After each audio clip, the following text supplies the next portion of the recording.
All right, welcome back to the Minutemen Initiative. Today, we're going to be talking about radio basics. This is definitely a part one of a multi-part series, and the point of part one is just to introduce you to the idea of radios, why they're important, and why you need to start understanding them now and work with the network of open information we have on radios to learn more about them.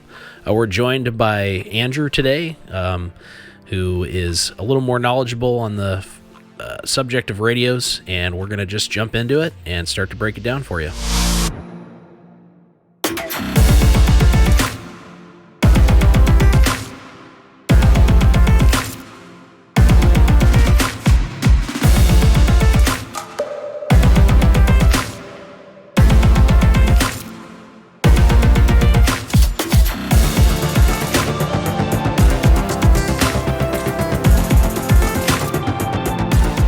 So you're not going to believe the phone call I got a couple days ago. Actually, it might have been yesterday. It was literally within the last couple days. So I get a phone call, and it's like an unknown number, which is pretty common. So I'm like, oh, it's probably going to be a customer.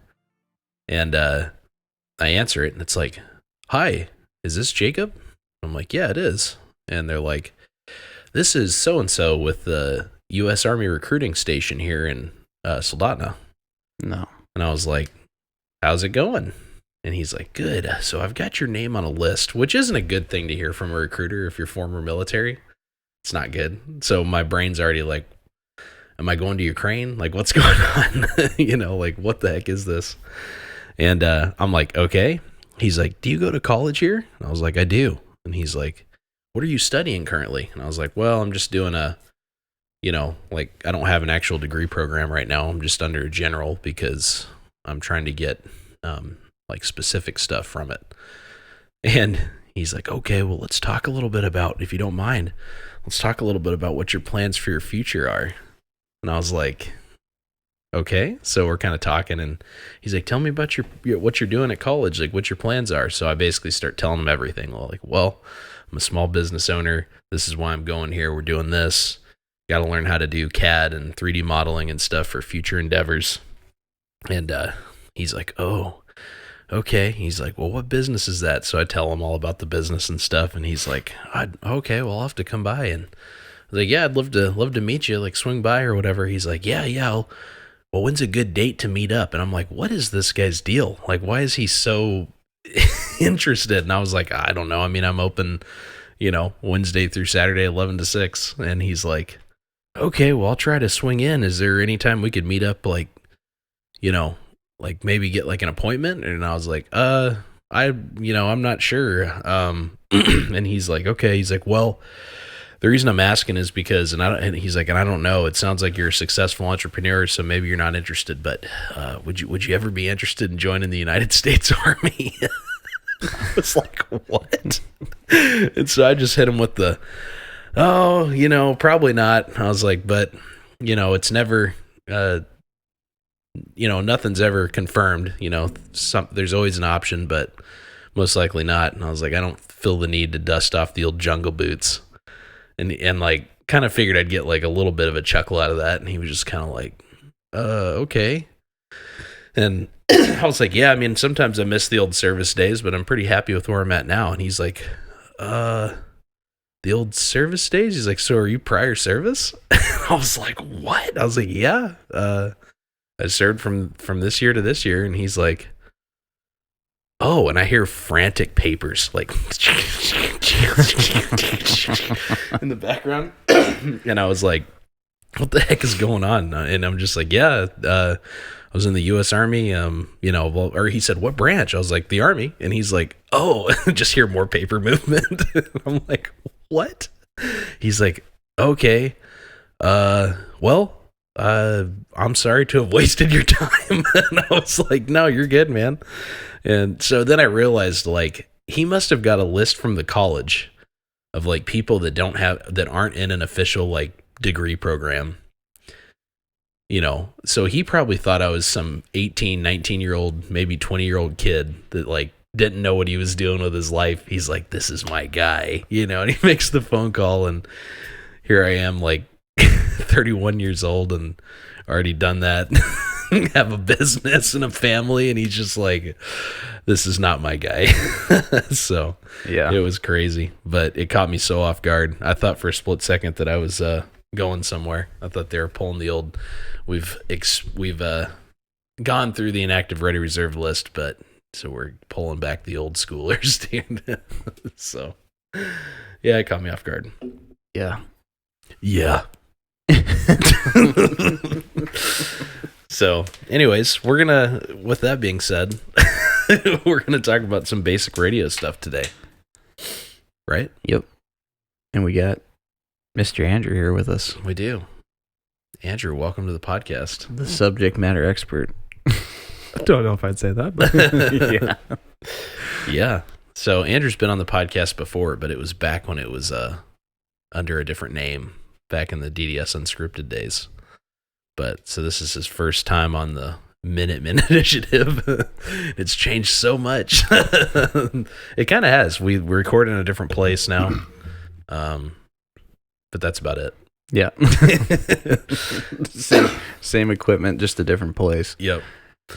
So, yeah, I think the biggest kind of focus of today's podcast is to talk about just intro stuff, like basic radio. So we've been getting a lot of questions recently about radio specifically, and so we wanted to sit down with Andrew. Andrew's kind of works with radios in our kind of circle, and he's been getting really into it, and we've all been kind of learning a lot. And between the three of us, we have some pretty good experience with it. But radio is like kind of like anything. It's like medical or I mean, firearms, any of this stuff, tactics. You can't ever learn it all. Like, it's so complicated. But I think it's important to have a good foundation and understand, like, okay, this is where you kind of start. Here's the things you need to know getting into this, and here's kind of the importance of it. And then once you know those things, I feel like it's easier to kind of start to go and research on your own, or, make purchases with a little more education behind it. And we've talked about radio in some of our past episodes, and we always say something like, oh, it's pretty complicated, or there's like, it's really in depth, and it is. But we just thought it was really important to have kind of a baseline, like, here's some basic things you need to know. So this is not going to be advanced by any means. This is going to be pretty beginner level, I guess. Does that sound about right? yeah. Yep. So yeah, I mean, I guess in the first place, like, what do we think the importance is of learning about radios? Like, why is it important in today's day and age when we have like cellular devices and all this stuff that communicate, I mean, in an instant? Why is it important to have radios? I mean, I guess the obvious is your cell phones are all connected to a per se grid, and so all communications have to go through that grid and are filtered through that grid. And in the event of, say, natural disaster or something, they do have generators to maintain that grid for a period of time, but say days go by and that grid will start falling apart as far as communications go. So radios are, I guess, not a step backwards. That's not to say it's a step backwards, but in this modern day and age, per se, it's kind of revisiting roots of old, of World War II era communications, because it's still there. It's radio waves. That's what radio is. And I mean, believe it or not, your phone is radio waves. It's just a different frequency. So it's still, you're still operating within radio waves, but it's the network to support the usage and the communication of that.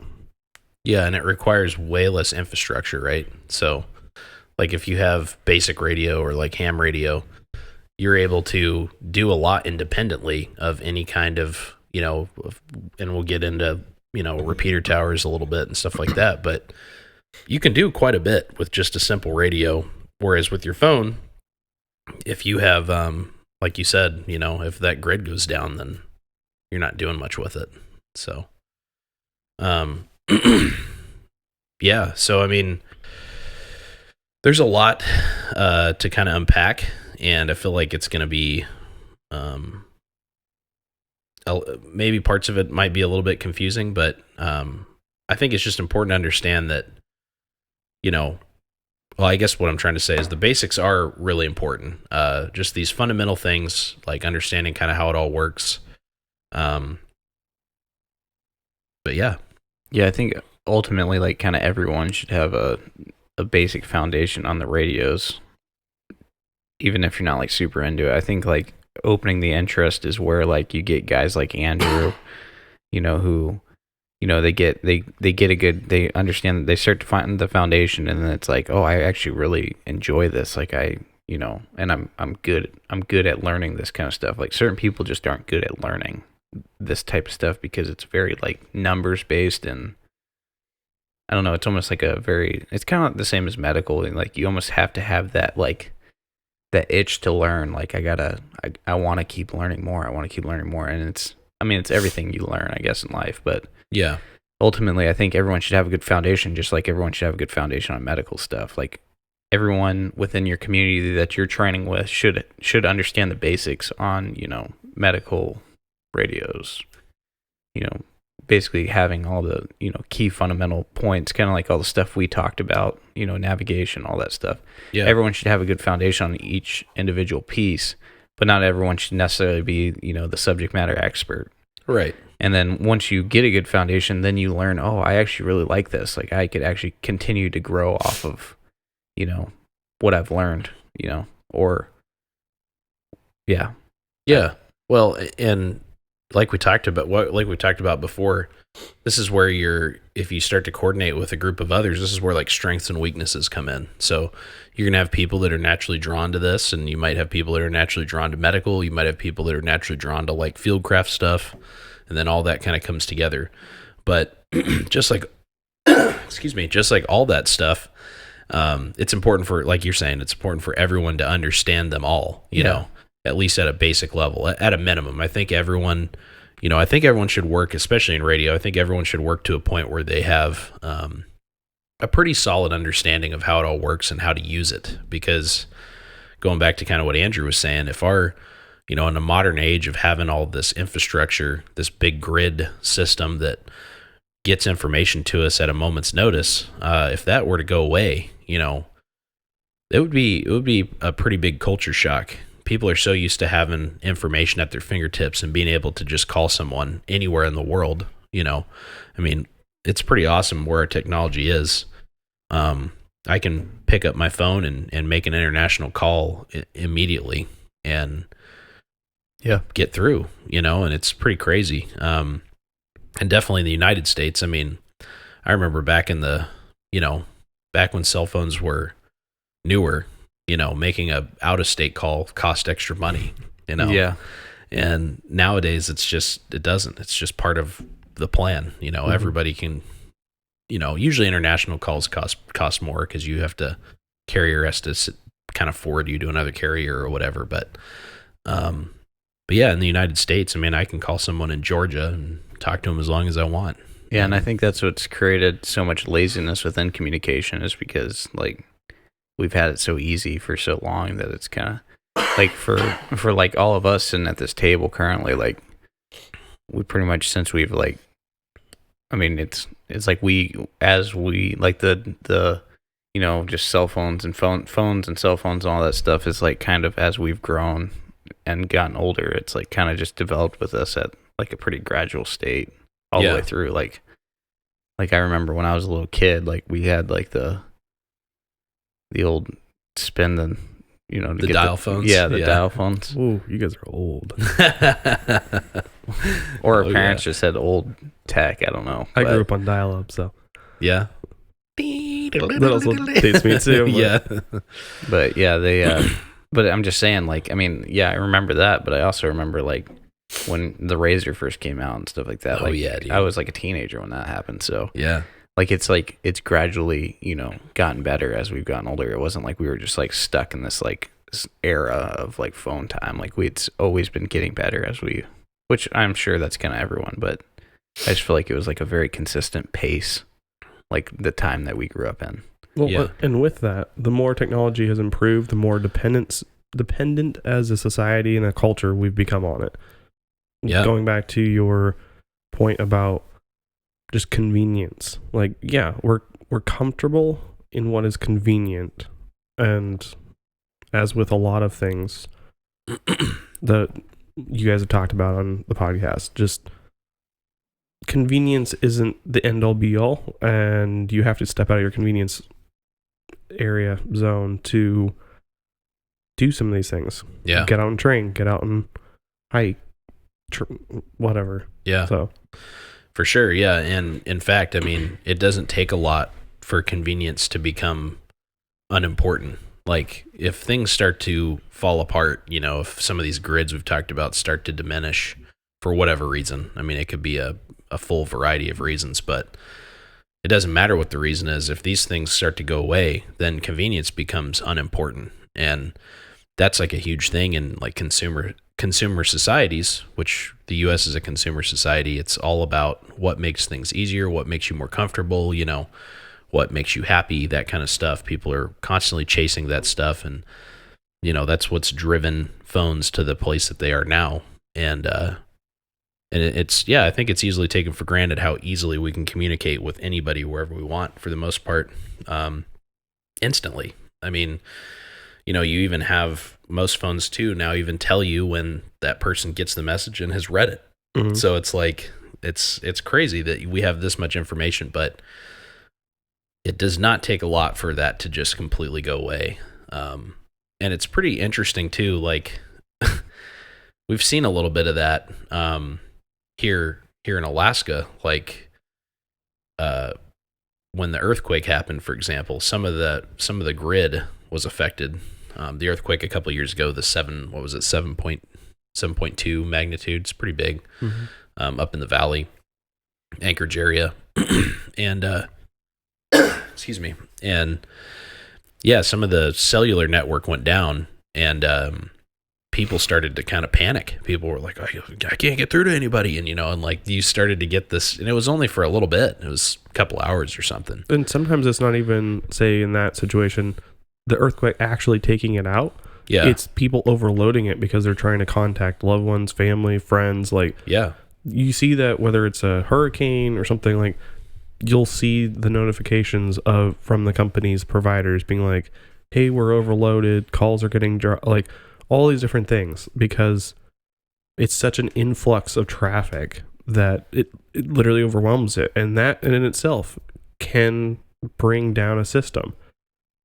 yeah. It's That even happens here when we have dip netting season. oh yeah. So we have and on the Kenai Peninsula, there's dip netting. You can basically come down here, and it's for a limited time. It's like a month usually in the summer, and you have to be an Alaska resident, but it's for subsistence. So you can come down and go in the mouth of the river and basically catch salmon in a net. You like hold a net in the water, but it's pretty tough. You got to put like waders on and wade out into the water and, you know, hold a net. It sounds crazy to people that haven't. Like, I remember my cousins coming up, they were like, what is this? Like, this, where's the sport in this? I'm like, it has nothing to do with sport. This is about filling your freezer, you know? And they're like, oh. Yeah. But, Which, dude, dip netting this coming year is going to be crazy. why? Just because of the cost of meat and stuff right now. Oh, man, I didn't even think about that. But yeah, what you're getting to is like Anchorage, all the Anchorage residents. Like, Oh, we yeah. have the best dip netting. The Kenai Peninsula does. Like, Yeah. everyone knows that pretty much. So everyone in Alaska comes down to our little tiny area and just floods our, Yeah. not only floods our area, but floods our, you know, Cellular service. cellular service as well, to the point that it just It's bogs terrible. down. We don't, it's bad for like a whole month, basically. Like, you have terrible internet connection. It's hard to get phone calls through, everything. Yeah. Like, hardline internet is like the only thing that doesn't really get affected too badly. But like, we have Wi-Fi internet here at the shop, and it's like useless. Like, it just is terrible because I'm trying to like answer emails and stuff during that time of year, and we're relatively close to like where The tower is. all of the dip netting happens. Oh yeah. So but also our tower is pretty close too. yeah, and it's terrible. But so yeah, during dip netting season, it's probably important to have radio still. But I just think it's so important. These are just very like first world reasons why you would need a radio, but there's so many like there's so many reasons beyond that. I mean, it's such a cool survival tool. You can hail help with it if you know what you're doing. But more importantly, you can listen, you can get information, and gathering information and gaining knowledge and getting data is such a vital tool to be able to do. And so with a little bit of a kind of basic understanding, you can kind of start to figure out how to do that. But, I think the biggest thing that we need to kind of get into now is like, it's not as simple as just buying a radio. No. So, and I think a lot of people kind of approach it this way. And like going back to me mentioning that we get questions a lot, I've had a lot of people come in recently, like over the past month or two, and be like, hey, I want to get a radio. Which radio should I buy? And like, that's such a loaded question, because it's like, well, what do you want to do? I mean, there's so many different, there's so many different radios. And also, I don't know if I'm the qualified person to like tell you what radio you need to buy. So, yeah, I would argue that it's not about answering the question of which radio you should buy. It's more of re-diverting the question to, well, what's your use case? Yeah. Who do you have to talk to? What are you trying to achieve with it? How far are you trying to reach with it? Like, there's so many different questions, and that's what can make a huge, per se, speed bump, learning curve. The exact term is passing me by, but essentially just there's so many other things to answer, and so getting into radios can be quite daunting. I remember when I first jumped in and it was like, oh my goodness. Yeah. Like, I was like, I want a radio. And then it was like, well, I started out there too. Oh, which one should I get? And then down the rabbit hole of trying to understand radio better. What is radio? Understanding, okay, what is my use case? What am I trying to achieve with it? And like, not that you have to have it 100% nailed down, but just it helps guide other people when they're helping you, or I would argue you and helping yourself. And there's so many resources out there that you can go to. There's pages across Instagram of super knowledgeable radio guys, like, yep. And they get the question all the time. I see it all the time on their stories of which radio should I buy? And that's what they say is, well, what's your use case? What are you trying to achieve with it? Because that is the fundamental question. There's not a one end all be all radio. There's not, and the radio is useless if there's no one to talk to. Right. You're just talking to the airwaves. And so there has to be a plan, there has to be a community, and there has to be a network. That's the main takeaway with radios, is you're not good to go if you buy a Baofeng off who knows where and think that you're good to go and that's it. Yeah. Like, they may be useful devices. Some people hate them, some people love them. They're useful, but for a limited amount of uses, because every radio is limited in its capabilities or what it's good at, what it's bad at. And so you need someone to talk to. You need a plan. As far as radios go, it's in this modern world, it's more of a contingency. Like, well, if cell phones go down, the cell network goes down, Wi-Fi goes down because of XYZ. Well, how do I coordinate? How do I communicate with friends, family? And it's up to you. How far is that? Am I trying to communicate 3 streets down? Am I trying to communicate 5 miles to the next neighbor? What is your environment? Is it fields? Is it mountains of Colorado? There's so many different variables. So you have to start looking at your environment as opposed to just give me something that works. Well, there's a lot more to take into consideration. And I think that's just the laziness of people, like they just want to be told, hey, tell me what gear I need and I'll just go get it.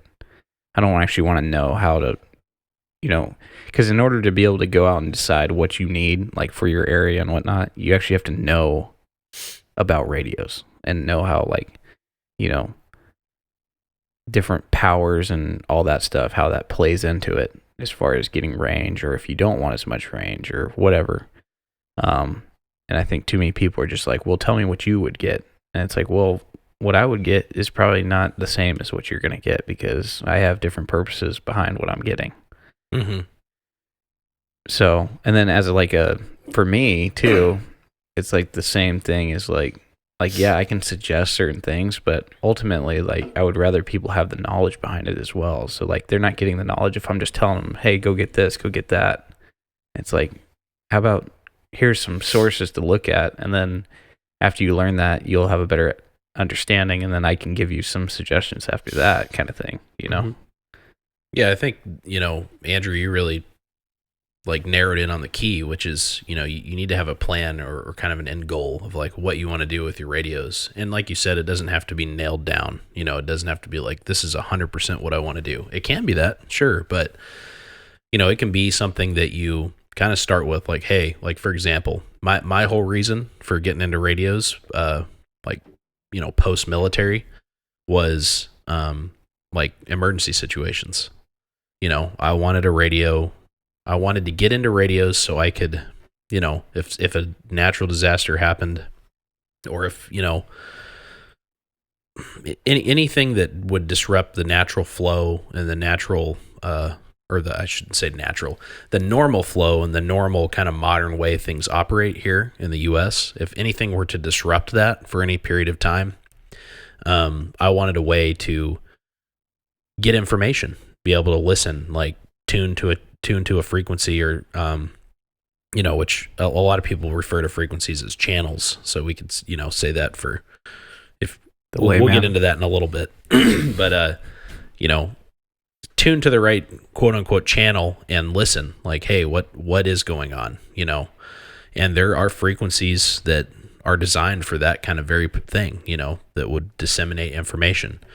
And I think a lot of people have, now that we've had COVID happen and everything, and we've had, a lot of these weird things happen over the last couple of years, I think a lot of people have started realizing, I think their eyes have been opened, like, I need a more, I guess what you said earlier, Andrew, I need a contingency plan in place for communication. Cellular devices aren't. Yeah, and radios are more within your control too. Like if you have a radio, you have a way to broadcast or listen, where cell phones Transmit. Yeah. What's that? If you're using a radio, you should technically only transmit. You should not broadcast. Or yeah, whatever. But I'm saying, I did. Yeah, my bad. But I'm saying, Oh yeah, whatever. Thank you, Isaac Bodkin, for that. Yeah, but he anyways, said that on his podcast too. Transmit and listen. I don't remember where I was going with that. You just derailed me so hard just now, Andrew. It doesn't matter now. I don't know where I was going.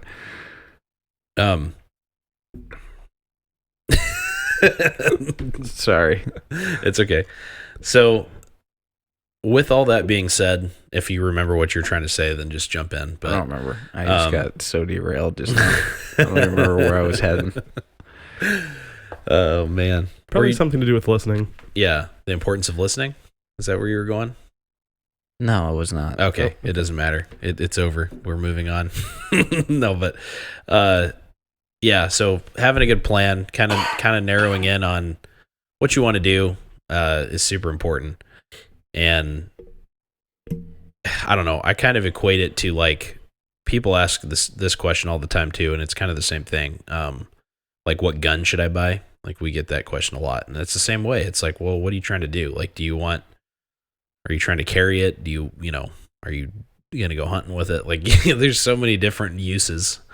And usually the person's like, oh yeah, I want to go hunting this fall. And it's like, okay, well, I'm not going to recommend a Glock 19 to go kill a moose with. So, it's kind of the same thing. But so you can ask yourself this question, because that's kind of the whole point of this. What we're trying to do here is like give you enough information so you can ask yourself, what do I want to do?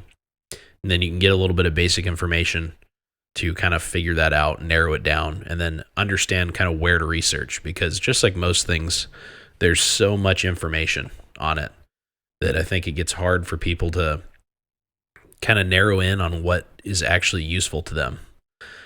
Like, I mean, as an example, I mean, Steven and I have a lot of experience with radios, but it's end user experience. All the complicated radio setup was done for us. They just said, here's your radio, here's how it works, here's how you use it, here's when you use it. Now go out and do good things.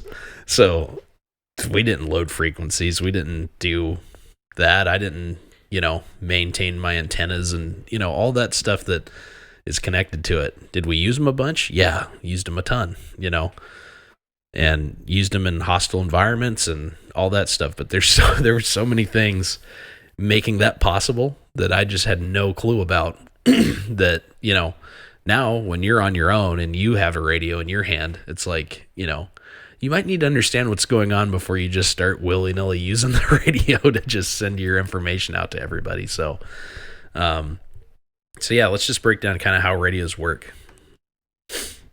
I mean, long story short, you can start with the radio waves. So do you want to break down like just kind of what that is? Okay.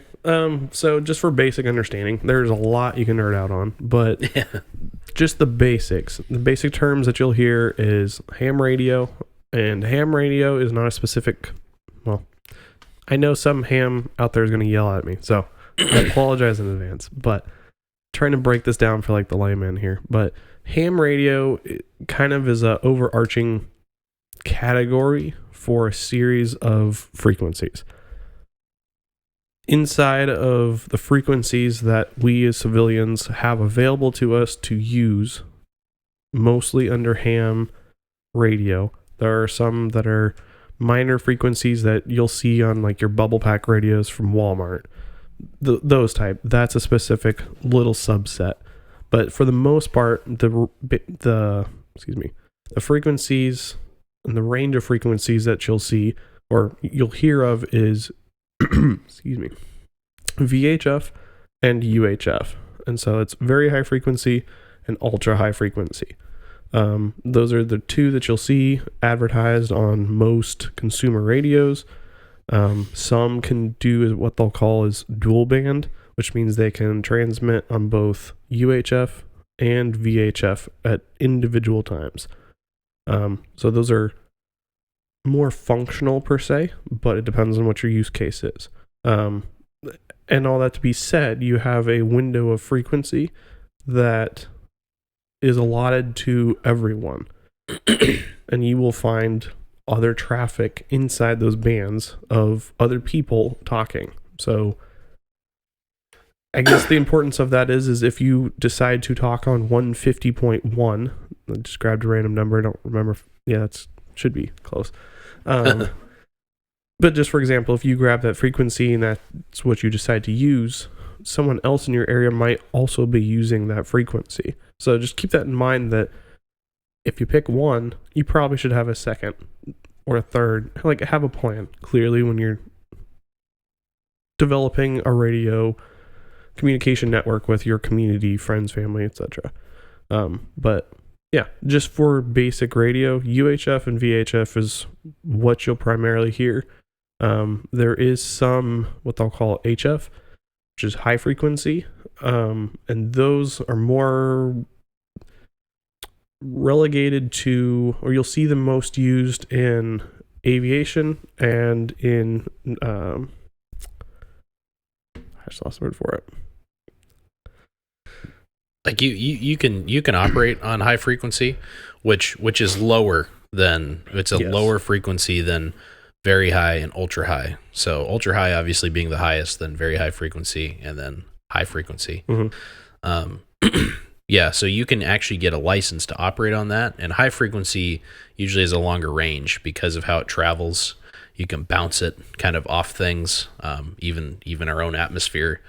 and it can travel kind of around the globe and stuff like that, which is pretty cool.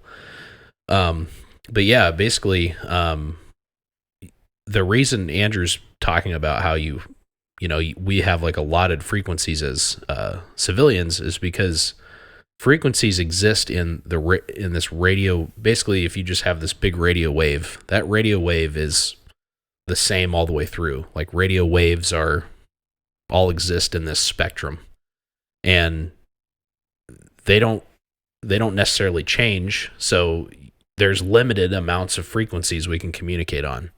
So people have taken sections of the full spectrum and made it available for certain things. So the FCC primarily. Yeah. So like aviation has their own section of frequencies. Television. Yeah. FM, AM radio. Yep. What I was trying to say earlier was aviation and maritime. Those were the two that use HF primarily. Yep. So basically it's just created so that way like you're not kind of like interrupting the, I guess, frequencies. Yep. Yeah. Like within, like, so that way like this user isn't messing with, let's say like I'm not messing with aviation frequencies at all because I could potentially interrupt like important conversation or something. Is that kind of like the idea behind it? Yeah. And most of your consumer radios that you'll find are locked into either UHF or VHF and in the spaces that you are allowed to communicate in primarily. I mean, there are some exceptions, but it is not common whatsoever to find radios that jump over as a civilian into aviation or other areas because they are very strict as to what can transmit as far down to the radio, or is it attachable, detachable antenna. Like there's a whole rabbit hole of minutia that you can get into as far as legalities of getting into other spaces. And yeah. So just something to keep in mind that one, you shouldn't be trying to interfere with public works, public infrastructure as far as police, fire. Like they are out there, they are in the VHF space, and you should know what they are for your local area just as a prepared citizen. Like it is useful in the case of a emergency disaster to know what your local volunteer firemen are communicating on, because you can be an asset as far as search and rescue or whatever the case may be. So highly recommend to learn what those are, not only just for the purpose of being able to listen, help, be an asset to your community, but also so that you are not causing some severe violations by communicating on those public safety bandwidth. Yeah. And it's, and on that, I'll bring up that all this is federally regulated. So there are FCC standards and policies that you must follow, and laws. So that's important too. And, Andrew mentioned like the bubble packs. Like if you go buy just little like Motorola two-way radios, or I can't think of another popular brand, but just any of those like little, it comes in usually like a 2-pack and it's like 35 mile range or whatever. And which is pretty elaborate marketing, but it's like mountaintop to mountaintop. Yeah, it's line of sight, direct line of sight, and like the most perfect conditions. But those are obviously operating in a predetermined kind of area, which we'll get into that in a little bit. But those can be used, without a license of any kind. But then as you start to kind of get into these other areas, like Andrew was bringing up ham radio and, any like HF, VHF, and UHF, there's specific areas in that spectrum that require a license to be able to communicate in. So, and we'll get more into that in a little bit. But so basically you've got radio waves is the simple thing we're using to transmit and receive information on. So we're taking advantage of these waves that exist. And you have kind of three main versions of that. So you have pulse modulation. So PM, AM, and FM. So like AM and FM radio. A lot of people have heard of that. So you have pulse modulation, which is what PM stands for. AM is amplitude modulation. And then FM is frequency modulation. So, AM is kind of older. AM has been around for, honestly, since like the late 1800s, which is pretty crazy that we've had like radio technology since then. And then pulse modulation is very, very, very rudimentary and simple. Like the most commonly known use of that would be Morse code. So like using Morse code is just creating a pulse, it sends it out, and then that gets picked up. And so it's the oldest style to where you can actually use quick little pulses of information that get sent out and picked up, and then they basically created a language, so you could use that to communicate. But for today's world, the biggest thing I think you need to focus on is frequency modulation, so FM. Like FM radio in your car, like when you go to 106.9 or whatever, that 106.9 is a frequency that you actually tune to. So that's something that I didn't realize until not long ago. Like I didn't really think about it, what those numbers are, but that is the frequency, whatever that number of that radio station is. And they say it's like part of their marketing. Yeah, that's the frequency that radio station has been allotted to transmit on. That's why broadcast. They actually are broadcasting. Yes, they are broadcasting. And that's why, like, when you're in between towns, you can pick up two different radio stations within the same. Like, if you're on, let's say, 106.9, since we're already using that. I don't know if this would happen with 106.9, but I've had it happen, especially like in the lower 48. You driving around and you're picking up two different radio stations on the same radio station because you're in between, like, the two broadcasting points, I guess. Yeah. And some cars have better antennas, so you're able to pick those up. But yeah, that's pretty much, I mean, our cell phones also communicate on FM, frequency modulation, but they're ultra high frequency. So, and they're very, very, very ultra high. For example, when you're talking about standard radios like a Baofeng, we'll use Baofeng because that's the most commonly known radio. Like everyone has heard of it. Everyone seems to be picking one up. They have their use cases. Anyways, but I have some too. So yeah, not knocking them, but we all do. We all have them. It should not be your comms plan because it's $25 radio from China. So yeah, but it's a good starter. But the frequencies that those can listen and transmit on is between like I'm forgetting exactly, 130 and 170, and then 400 and 440. Excuse me if I'm wrong, but it's somewhere close to there. So you have your two windows, your VHF on the bottom end, your UHF on the top end. Those are in megahertz. So there's 1,000 megahertz and a gigahertz. I probably said that. I don't think it's kilohertz. It's gigahertz. Sorry, not gigahertz. Yeah, gigahertz. The Gila monster hertz. That sounds wrong. So, for example, for like perspective, that's in the megahertz. So 130 megahertz. Your cell phone is transmitting in 2.4 gigahertz or 5 gigahertz. It's somewhere in those. Which is what 5G stands for. Yeah, exactly. 5G, 2.4G. I don't know what they consider that one, but those are some very common LTE. Yeah, some very common bands for cell phone communications. Again, it's what it's allotted by the FCC as far as that is the space. If you think of radio traffic, radio frequencies as space, like that is the space allotted to that usage. Mm-hmm. So FM radio, as you guys were talking about, 106.9 or whatever it was, that again, there is a certain space, certain slot of radio frequency that is allotted to radio stations. So in Steven's example of you're getting two different radio stations, that's because FM is it is not a frequency that travels super far because of the type of radio wave that it is. It does not penetrate things well. Is more the lower you get, the lower, like 100 or 60 megahertz, the lower you get, the more it exceeds that line of sight per se, or reflection, or other different types of longer range communication, but does not do well at penetrating things. And so as far as if it's 100.1 FM, that is how they break up the space, and you can have multiple radio stations with very similar or different cities with the same frequency per se, because the likelihood, because of space, they have to be certain distance apart,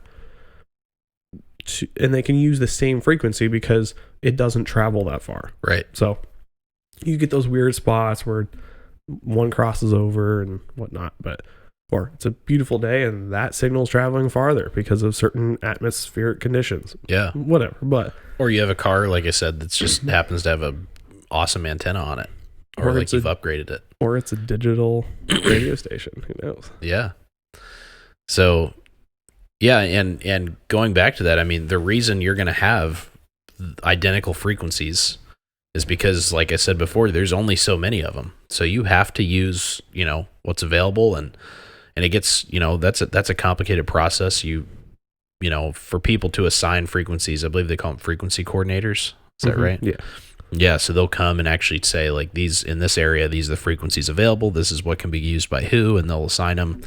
There's also business bands, so like businesses can get lobby to get frequencies and basically apply, and a frequency coordinator will say, okay, this business is allowed to have this frequency, and different things like that, and that takes up part of those frequencies as well. So, yeah, it's definitely not just like grab a radio and start talking on it.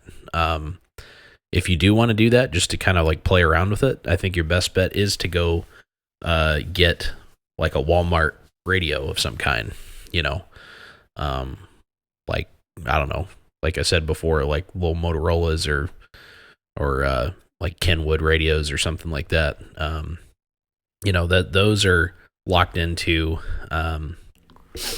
I guess we can kind of start to get into it. Those are locked into what's called FRS frequencies, which is Family Radio Service. And so how many is that? Is it 23, 24, something like that?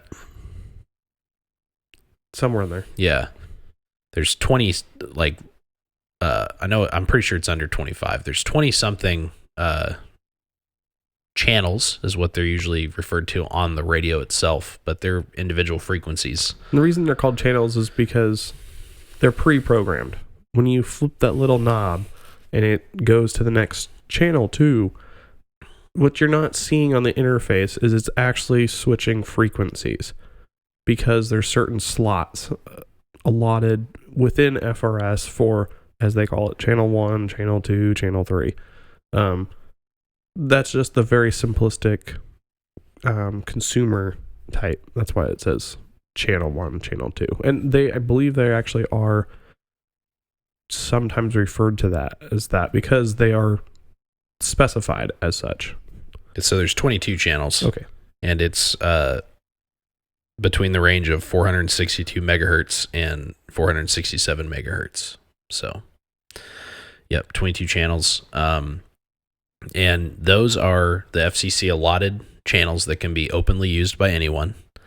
And there are some there's some requirements, I guess you could say, Mm-hmm. some parameters, which I believe it has to be a certain amount of power, like it has to be under a certain amount of power, and then it has to have a permanently affixed antenna. Non-detachable, Yeah. I believe is the technical term.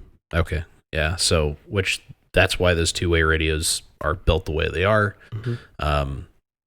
And that's what you can use for that. So as far as just like being able to legally, openly communicate on stuff, you can use those. Now, the biggest downside is because they're low power and because usually the antenna is very wimpy on those on those radios by design. They have extremely low range, and they also can't pick up. They're not very good at listening. It's really hard to pick stuff up. Not to mention that anything important is not going to be existing necessarily on FRS frequencies. Think of it as a party line. Yep. Because anyone who has a bubble pack radio has the same exact 22 channels. Yep. And that's how, like, if I remember being kids, Steven, we used to play around with little walkie-talkies, and you'd sometimes just start picking up other traffic on those walkie-talkies, and he was always like, how are they on our radios right now? Like, how'd they figure out what we're doing? It's like, it's literally the same frequencies. So, But, that same concept exists in other radio as well. So that's why, you can't just jump on a frequency and start transmitting. But you can listen to anything at all. And there's nothing against it. So The listening is free. Yep. Andrew, you kind of brought it up a second ago, but you mentioned digital radio. So it's also important to know when you're understanding kind of radio. So we've talked about radio waves a little bit. And hopefully this isn't too convoluted. Like when we said at the beginning, it's a lot of stuff. It's honestly a lot of stuff. But so you've got pulse modulation, amplitude modulation, and frequency modulation. We're going to start to really focus more on frequency modulation as we move forward. But you also have analog radio and then digital radio. So do you want to break down kind of the basic difference of that? Okay, so analog radio is what's clearly been around the longest. It's what most radios you'll see are running. However, there is a new-ish, I'll say, to the market, and it's digital radio. I can't remember how long it's been out, but it is, as of technology, it has improved, it has grown, and has been developed. And it is trying to think of the right term to call it. It is not protocol, but essentially digital is taking your voice and instead of directly transmitting it as straight like audio tones, it is kind of condensing it, and that's where the digital comes from. And so digital is much more efficient, and you'll get a lot more clarity out of digital as opposed to analog in certain situations. Like analog is certainly not bad, and then that's what a lot of your commercial civilian radios will be, is analog. And analog is still good. Yeah. But as far as digital goes, digital does not play with analog, and analog does not play with digital. Meaning, and I know this to be true in our area, is local police and fire, some agencies have gone to a digital mode. I think that's more of the correct term, digital mode. And there's different modes out there, and so you have to know, it's kind of like what language they're talking.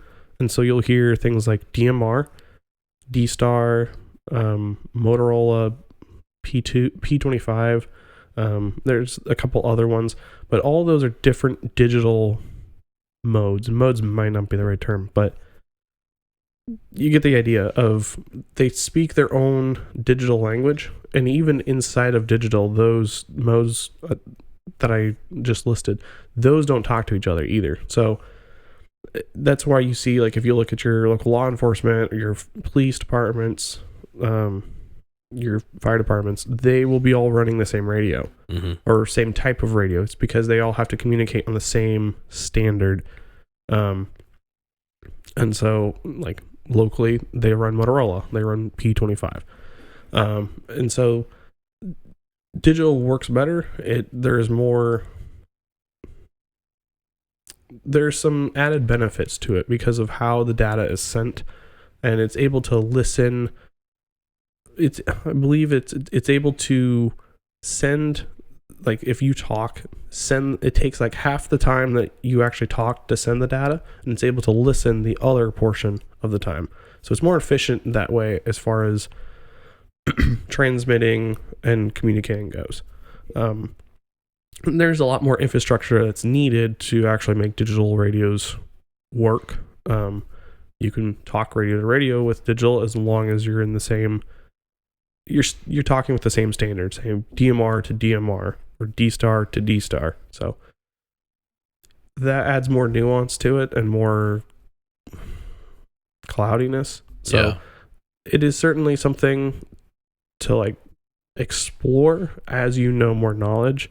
But as far as just starting out, it's more of just to make you aware of it, because it's important to understand the space in which you operate in. So by far, just focus on an analog radio for now. Don't worry about digital, but digital does exist, and digital does interact differently than analog does. So just to be aware of that. And most public safety departments are moving to a digital style of radio because of the efficiency, because of the infrastructure, just because of like the protocol that's using D-Star, DMR, P25, whatnot. It also adds a level of security and privacy that they want as an agency as well. So, so you'll see that a lot once you start digging into more of the bigger agencies and more of the departments and stuff. You'll see that, and that also takes a step into the encryption world. That's where your encryption is happening. So we'll just kind of hint at that, but without. Yeah. And then I'm sure it goes without saying that your cell phone is basically a digital radio, right? That I'm not sure of as far as how it speaks, because it's more of how the signal is sent, received, and I'm not sure about that. Okay. I mean, I would assume it's not analog, but I it would might assume be. so too, just because be there's so much data packets moving back and forth. Yeah, and it's more of a digital thing. So I think that's a safe assumption. It's probably. I mean, it's kind of in a category of its own, I guess. But I could be wrong. But yeah, and then the other thing I wanted to bring up too is like we were talking about HF, VHF, UHF, and then like cell phones. You were saying communicate in like gigahertz versus megahertz. Mm-hmm. So the higher frequency you go, the less range it has. So like for example, cell phones, like that's why you've heard a lot of people talk about, like 5G networks have to have towers like every. I know it's really short. Like in areas that have like fully shifted to 5G, those 5G towers are very close to each other. In big cities, it's like every block corner. Yeah. It's like 500 meters or something. It's a super low distance, which is crazy. So like every 500 meters or something like that, there's a 5G tower. And it's because that signal has to jump to all those towers and kind of get repeated. It's basically a repeater tower, which really quick on that, as far as basic understanding or basic explanation on that is that it listens to what you say and then repeats it out with a stronger signal, right? So a repeater works, it listens. So when you're trying to talk with a repeater, we have repeaters here locally, and you can go to repeater lookup online and find different things and find your local repeaters, and you'll find their names, the information, what stuff you'll need. And so there'll be a frequency in which you talk to them. So you're transmitting to the repeater tower, and in the repeater tower, they'll have a listening frequency, which is the one that you talk to them on, and then it'll be the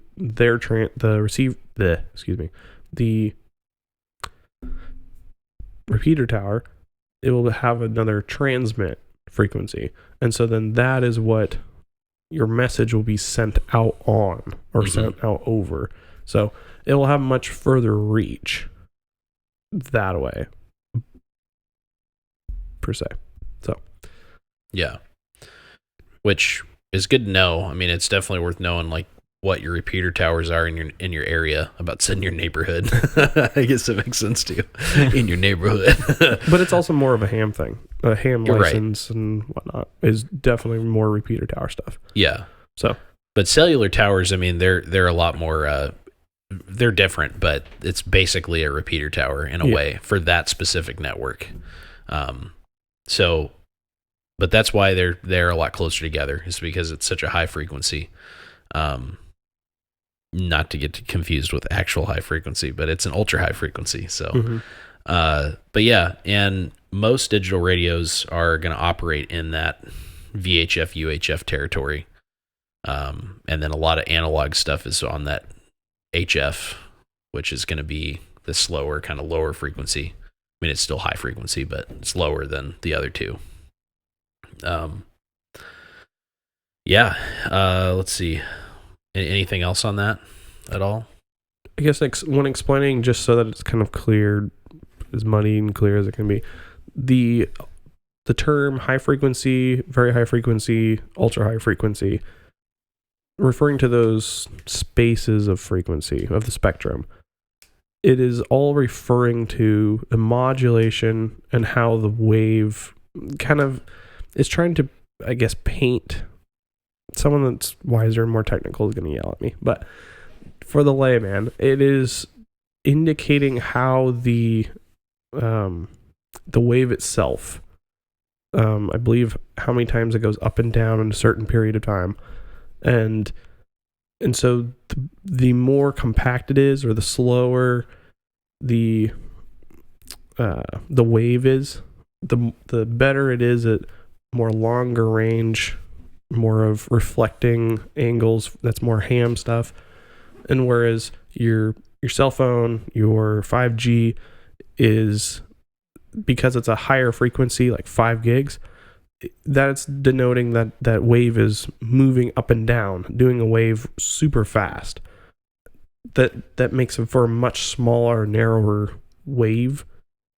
And so that penetrates things like foliage, buildings much better, but it has much reduced range as far as actual travel, because it's just, there's so much modulation there that over a distance it just dissipates and you lose it. So hopefully that wasn't too confusing. And I like to talk with my hands, and you can't see those to actually see what I'm like trying to describe. Yeah, but it's kind of complicated. So basically, you get your like high frequency on one end, and you got your ultra high frequency on the other end. And as those radio waves, as you're looking at the radio waves modulation, the wave gets tighter as it goes from high frequency to ultra high frequency. Correct. Basically. Yes. Yeah, and you can actually, in some weird instances, you can sort of hear it. Like, have you ever had your cell phone near like another like speaker or something like that, and you get that weird noise? That is basically like it's picking up the wave, but it's not going to give you any information. And then conversely, if you hear like there's a really recently a video came out that I saw, and it's of a Russian basically like high frequency radio that's like worldwide. It's a global radio, and then it sounds like like the tempo was a lot slower. Mm-hmm. And basically in that, when I watched that video, I was reading through that forum, and those you're basically hearing the top and bottom of the frequency, and I didn't know that until recently, but that's what you're hearing when you get your cell phone when your cell phone gets information, like you get a text or something, and then you hear the weird like digital like rat-a-tat-tat noise through like a speaker. You're like, what the heck is that? Yeah, it's actually, it's somehow picking that up, and it's kind of like going into that. So it's weird. It's weird stuff, but but yeah, so you can kind of figure out, I guess, what the actual, I don't know. I wonder if anyone's actually like, I'm sure someone has, but it'd be interesting to look at what all the tempos are. Like if you're into like beats per minute and stuff like that, you could figure out like what they all. We have to get you and our brother Andrew together. And yeah, the Andrew episode, because our brother Andrew is a sound engineer, so he's always working with music and stuff. So it'd be interesting to that'd be a terrible sounding song. The music of the frequencies. Well, just for like example, I did IT work at one point, and some of the work we did was installing like internet cable, and we'd be doing wiring a new building or rewiring, and I would be testing ends and where all the cables come together for servers or computers or whatnot. And I could literally put the little tester, and I'm just listening. I have another device on the other end that's sending a signal through it, and I'm trying to just pick up which one it is so I can do cable management. And I could, if like depending on where I was or the building or the length of the run of cable, I could put my little tester on the end of the cable. I could literally hear the local radio station. Oh, crazy. And the cables running, even though they were shielded, it wasn't a super thick shielding, just standard Cat 5 or whatever it was. But it was literally picking up and acting as a radio receiver, just running through the building. Whoa. It's weird what you can do and what you can make into radio antennas, it's something to keep aware of. Like there's radio signals all around you, flying around you, bouncing around you, bouncing off of you. Like it is there. Like you just have to have a way of seeing it, of hearing it, of interacting with it. So Yeah, it's crazy what's there, Yeah. not what's out there. What's there. So, Yeah, and it's not like there's no like super highway of radio waves. Like it's everywhere, like constantly, like you said, all around you at all times. So yeah, it's weird stuff. Okay, so kind of pushing on into we've kind of covered how radio waves sort of work. Again, like keep in mind this is like we're trying not to get super advanced. We're trying to keep it like understandable. But definitely do your own research on this stuff. But we've kind of talked again about HF, VHF, UHF, and then high and low frequencies. So like let's start to talk a little bit about like listening and transmitting. Some disciplines to know there, and the importance of listening. I think so many people get a radio with the assumption or the goal maybe of like, I want to be able to talk on the radio, when yes, that's awesome. And, you do want to eventually be able to communicate on the radio, but I think it's such an overlooked part of communicating in general is listening, actually focusing more on listening. So, yeah. You mentioned earlier that listening is free. So do you want to elaborate on that a little bit? So as far as listening goes, you are legally allowed to listen to what you can pick up. There are certain communications out there, such as like some law enforcement agencies, federal stuff, that you'll find that is encrypted.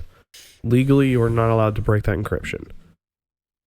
And it also is super difficult. So, but as far as like listening, you are allowed to listen to whatever you can pick up. And so, and most of what you'll pick up with a standard radio is other people like yourselves talking, people on their FRS frequencies on their little bubble packs, like, and if you're running like something that has more like a better antenna, better receiver, just different things like that, you might be able to pick up people talking on FRS frequencies further away, just because depending on how radio frequencies or how the radio waves are propagating.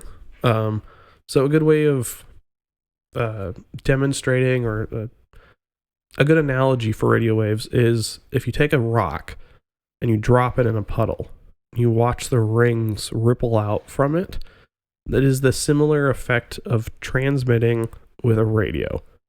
Because the radio waves, if it is just a standard antenna that comes up from the radio, that is an omnidirectional radio antenna. And the waves from it, the energy from it, will emit from it in a circular pattern, per se, that ripples similarly, not ripples, but will travel out from it like a rock in a puddle. It's the simplest word picture to kind of describe it. But so it's just to keep that in mind. That is your base radio. That is how it performs. That is how it reacts to transmitting.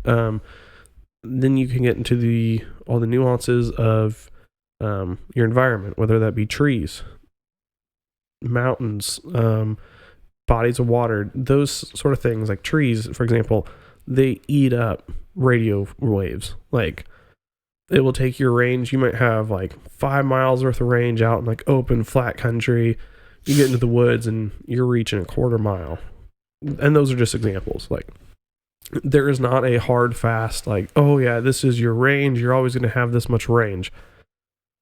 It depends on your environment. I've been told if I'm on the top of a mountain and I'm communicating, I can go tens of miles if I have line of sight with just a simple little 5-watt radio.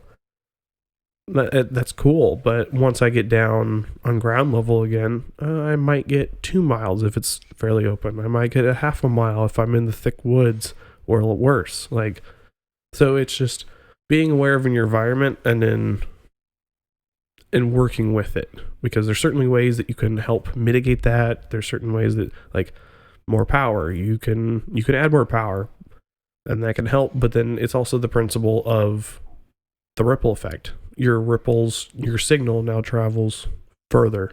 So just something to keep in mind is to who you try to talk to and how much power you need to get there. And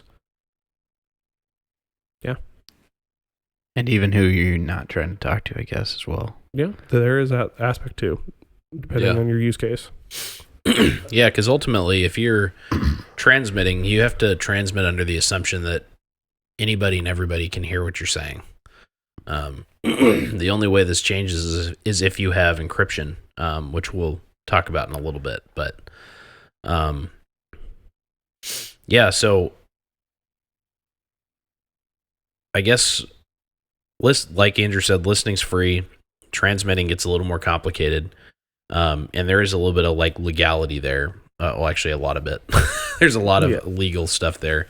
But you can get your amateur radio license, and if you're getting into radios and you want to like pursue it and really start to dive deep into it, I'd recommend you go get it. I think you can still take it online as of right now. I know they kind of changed the rules a little bit for COVID, which was pretty cool. They started allowing people to take it online, and then you have your three types. So you have your technician, your general, and then your amateur extra, which is getting into more like wave propagation, a little more advanced kind of stuff.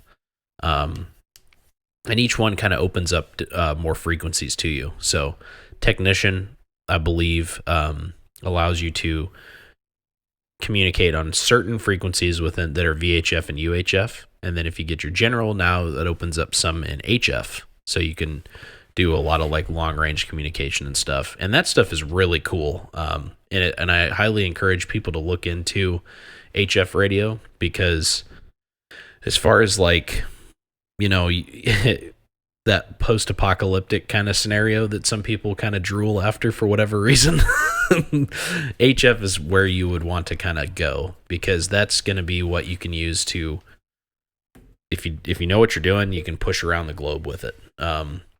You can bounce it off the ionosphere, which your signal will go up, bounce off the ionosphere, come back down, bounce off the ground, and kind of like zigzag effect around the globe. You can talk to the space station. Yeah, you can bounce your signal off the space station. You know, there's really cool bounce your signal off the moon. Like there's really crazy stuff like that you can do. And it's definitely worth looking into. But I think the more practical uses are going to come from that VHF, UHF, which, by the way, I looked it up while you were talking. Cell phones technically, I didn't know this. I'd never heard of this. Cell phones technically communicate on SHF, super high frequency. So whoever came up with these these acronyms was pretty creative.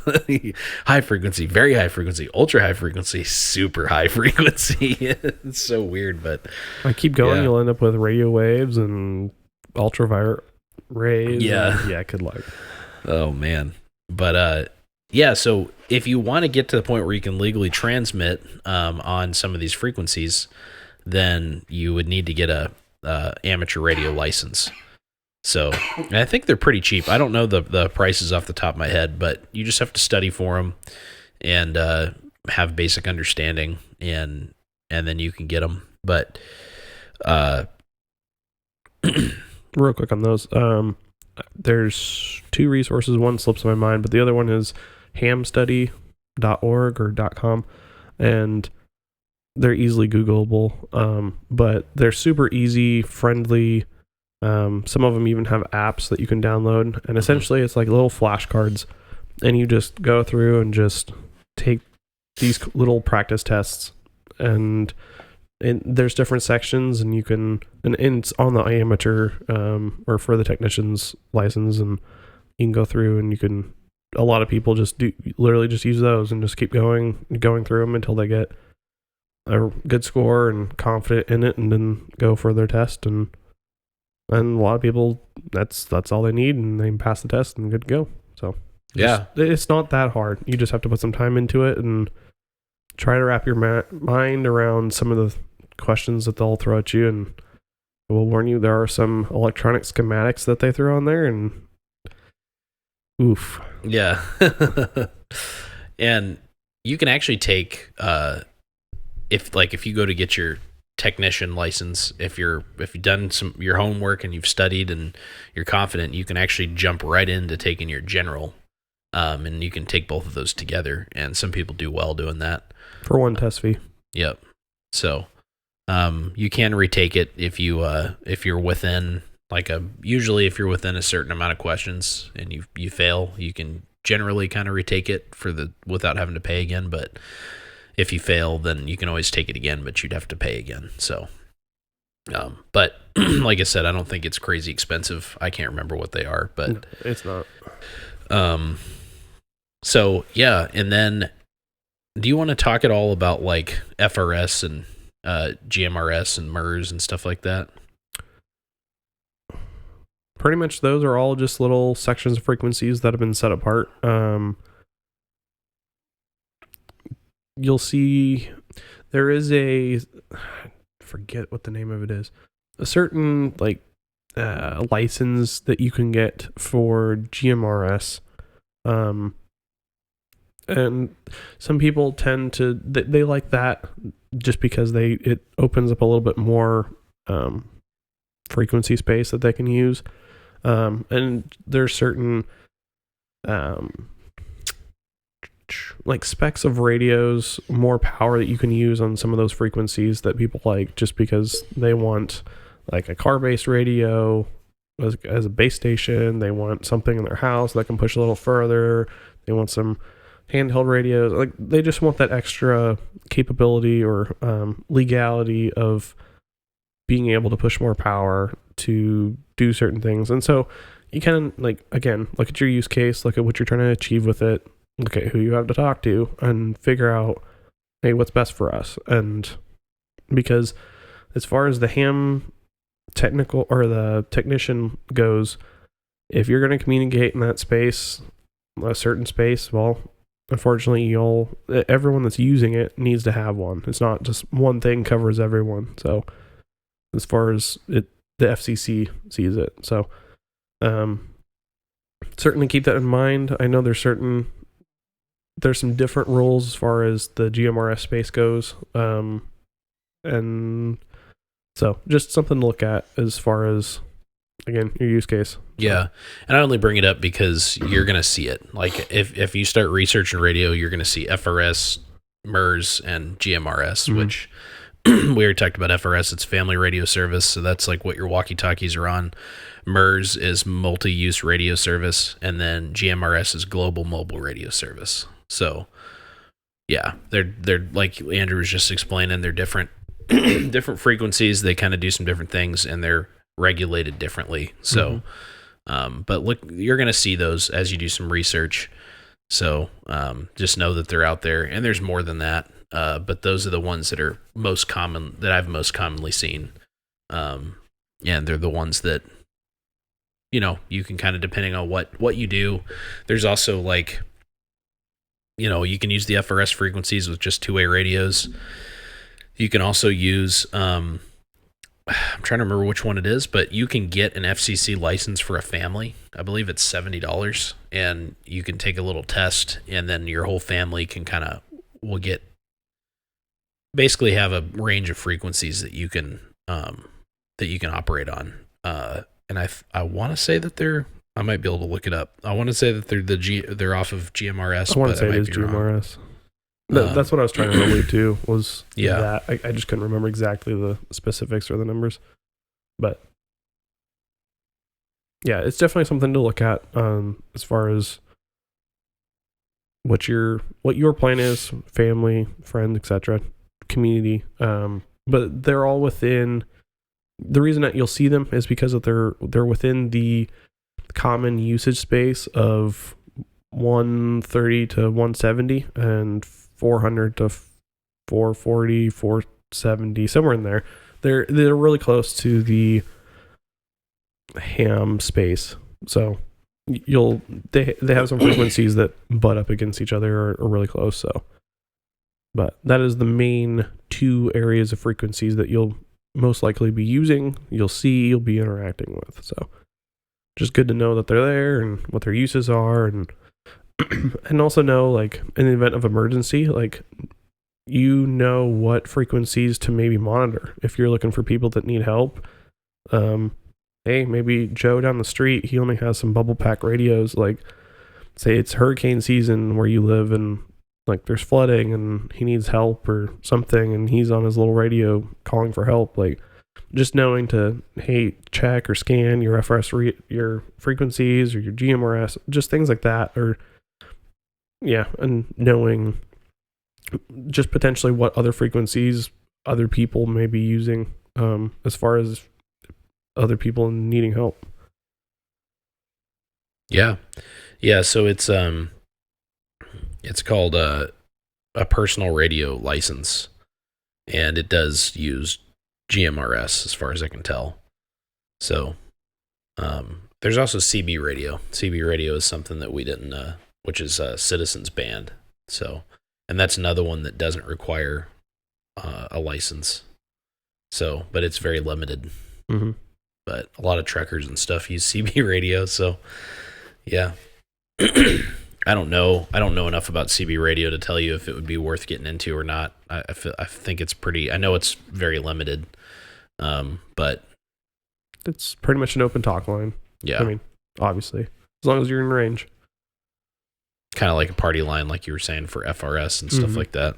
Yeah, well, I mean, my grandpa used to have one when he had a motorhome, and we do road trips and stuff with him, and we could sit there when it was working and listen to the truckers and communicate, and you'd see him traveling in convoys and, hey, we're taking a stop, like, or hey, there's an accident or something. And so, I mean, he would, back in his day and age, that's what they use, that's what they listened to for real-time updates as far as what was on the road goes, and or hazards, or, oh, it's snowing, I'm chaining up. It's like, oh, we're avoiding that pass or something, like, just things like that. And that was their way of communication. So, I mean, it certainly had a use case. I don't know how much it's used today. I mean, still might be, because truckers are a thing. So, yeah. But, yeah, I mean, something to just be aware of, another space to be cognizant of. I mean, hey, something happens and that's all someone has, and they're like, help. But they're I mean, yeah. And another reason why listening is so valuable, especially coming from like that Minuteman kind of perspective, being aware of what's going on around you in all aspects, not just from a willingness to fight perspective, but just in general, being a asset to your community, being able to listen and, monitor different frequencies, I think is so important. And a big help for that would be getting into like receivers. So receivers are basically, they pick up radio transmissions, but they cannot transmit. Correct? Because transceivers can do both. Obviously, like a radio is a transceiver, so you have, true. Yeah, they can transmit. So like if you go buy a Baofeng or Baofeng, I say Baofeng because I know that like that BAO is pronounced bow, like bow buns. So I don't know actually how to say.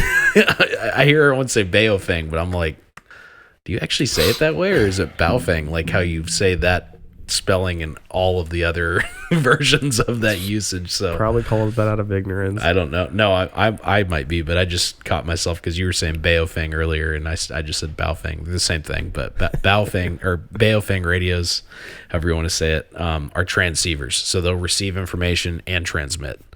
But you can buy receivers that their sole purpose, and they're very good at it, is to receive transmissions and just listen. And you can use those and set them up and use them in conjunction. So a good example of that would be your old police scanners.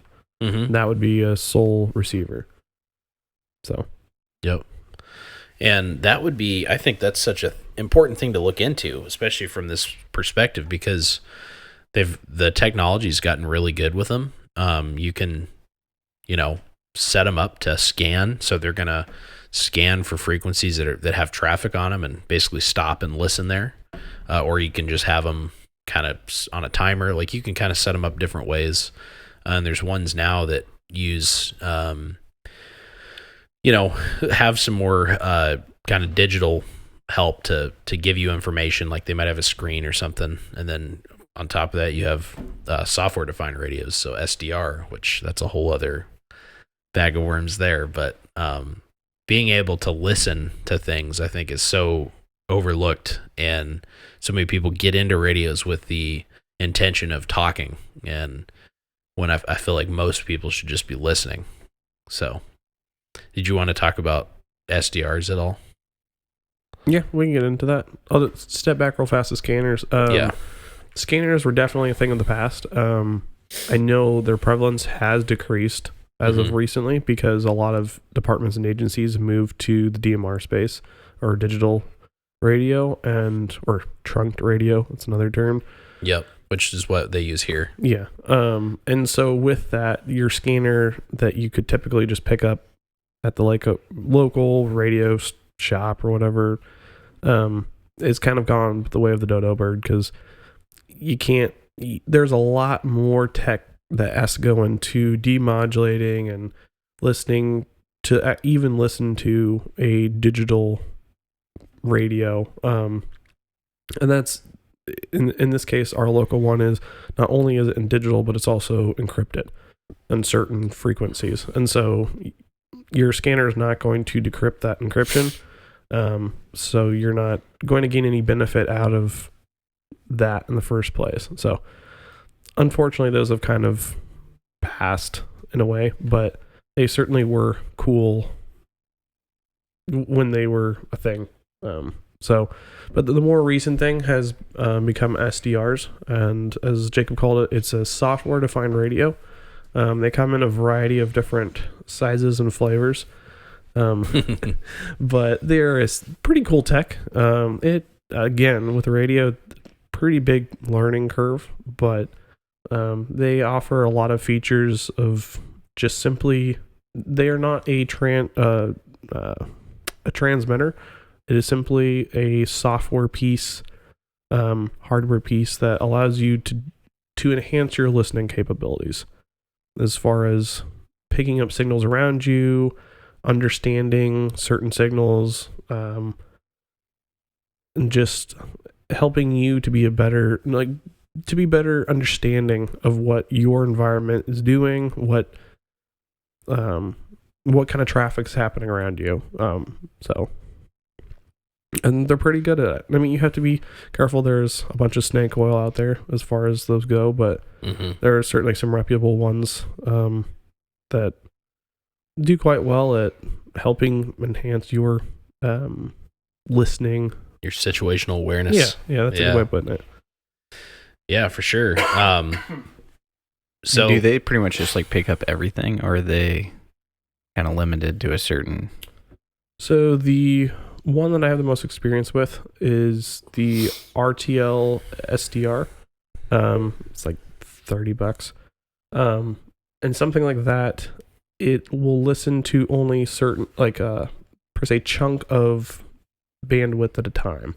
So you can have it cycle through and it will do like a large swath, but it will only actually be able to pick up a certain little chunk at a time. It is efficient at scanning, but whatever your use case is, but so it's not something that sees all the frequency all at once. It's not that superpower, but yeah, it's just something that allows you to see certain chunks of frequency just better.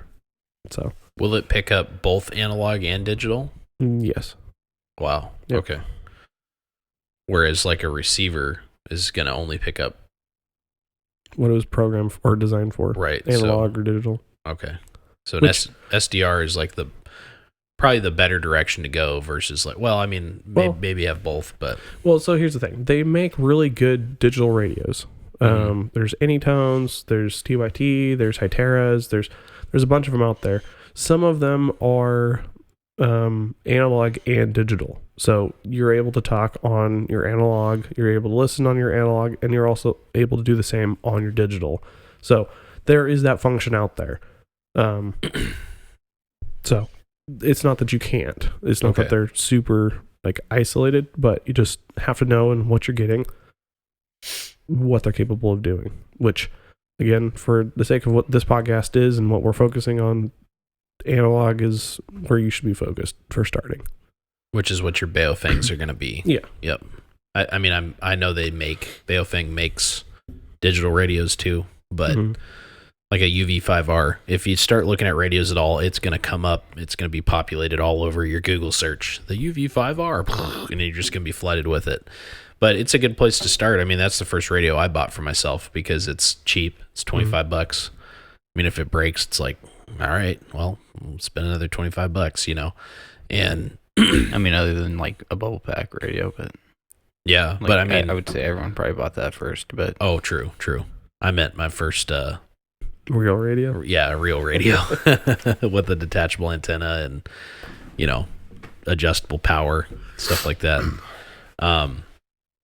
So going back to SDRs, you said they have like a learning curve. So you obviously kind of have to know what you're doing with them a little bit because it's software defined. And if I don't know a ton about them, so I might be speaking from ignorance, but you kind of tell it what you want it to look for, right? A little bit. Yeah, that's a good way of putting it. The software that you can get to use with them is, how do I put this? Maybe rudimentary is the better term. It's not flashy or showy or glamorous. A lot of it's open source, and so therefore it's not super polished. Yeah. And so it's just learning. As someone jumping into radio, it's very overwhelming because you don't know terms, you don't know certain things. There's settings that you have to play with. There's all this different stuff that, yeah, will just fry your brain in an instant. And so just keep that in mind if that is something you look at. so maybe focus on radio, just the basics of radio before you start getting into SDR, because without knowing how radios work, your SDR is not going to do much for you, basically. Yeah. Going back to what you said, analog, right? So focusing more on that analog versus the digital stuff, at least to get started. And with a lot of radios, they do have a scan function.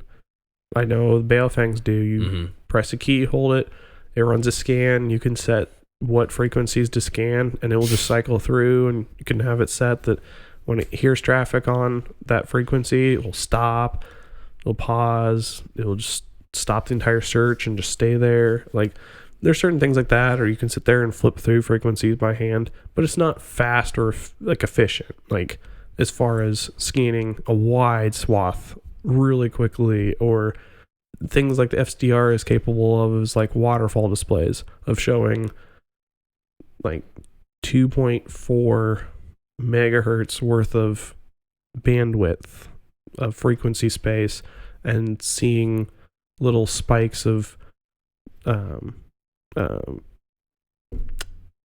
Transmissions or something. Transmissions per se, and that's what they are sometimes, or sometimes it's just static. But then learning to what those Look like what it is like, so it just allows you to observe your environment well.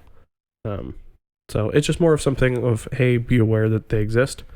They're a tool that some people that really get into ham like to play with, and depending on your use case, can be an asset for you. So. Sweet. And then so kind of getting into, now that since we're kind of talking about listening, talking a little more about transmitting, you were talking about kind of the different, how it works. It's basically like I think you equated it to like a ripple, you know.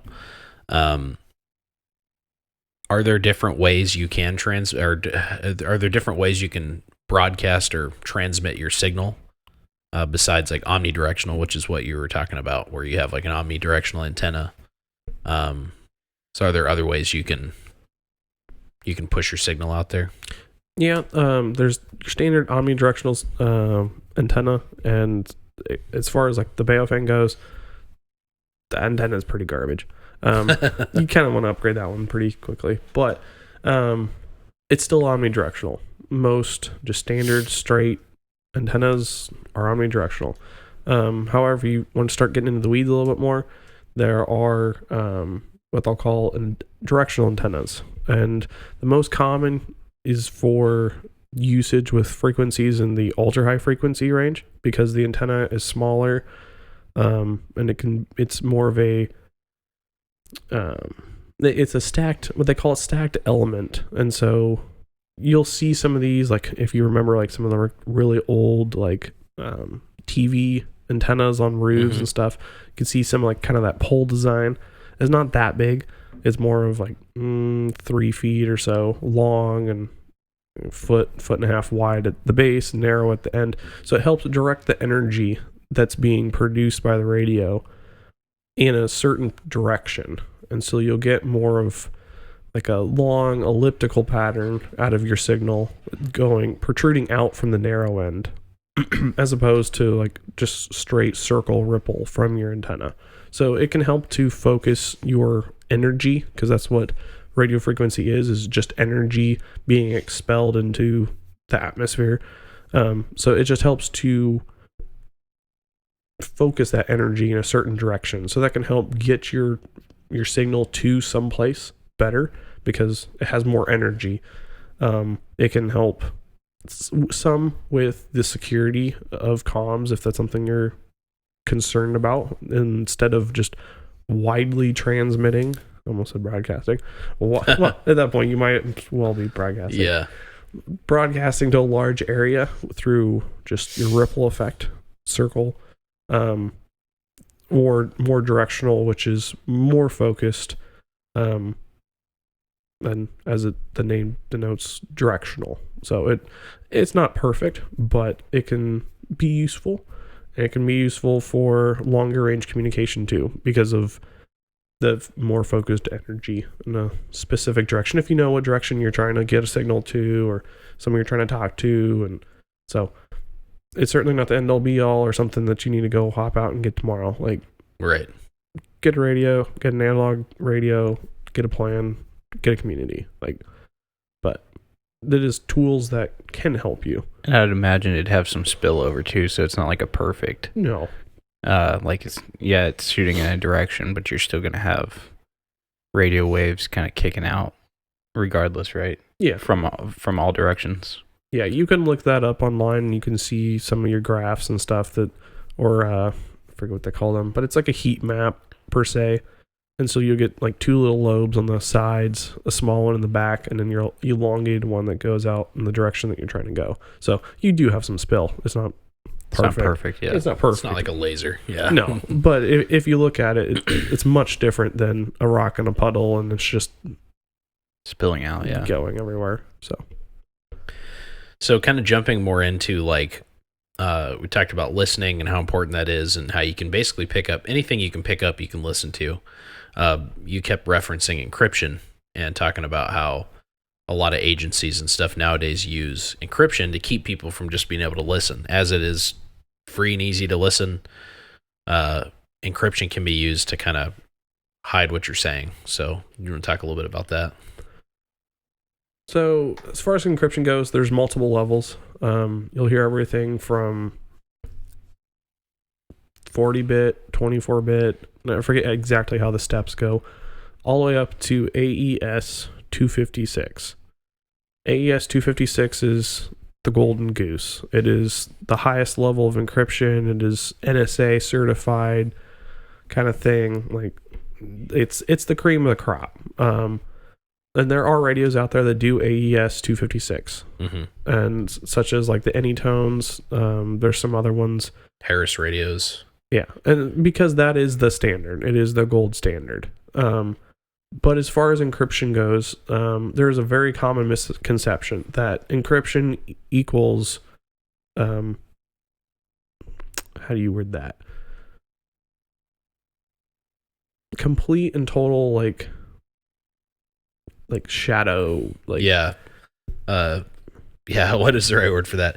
Yeah, basically encryption doesn't make you completely visible. Gives you vocal privacy. Yeah. And it secures what you're saying, but it doesn't hide or secure your position that you're transmitting from. Yeah, that's a good way of putting it. Yeah. So encryption is a great tool. It can be a good asset, and it can certainly give you privacy, a level of privacy. Depends on your use case, depends on, like, if we're in Ukraine, are we worried about Russian electronic warfare units? Well,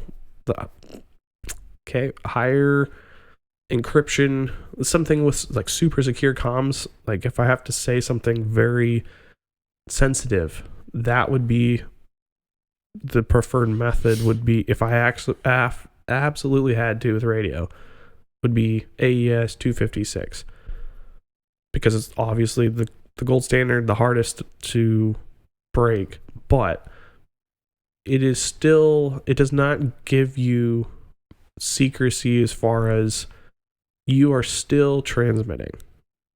As soon as you transmit, you are essentially letting the world or anyone in your area that's listening that you're talking.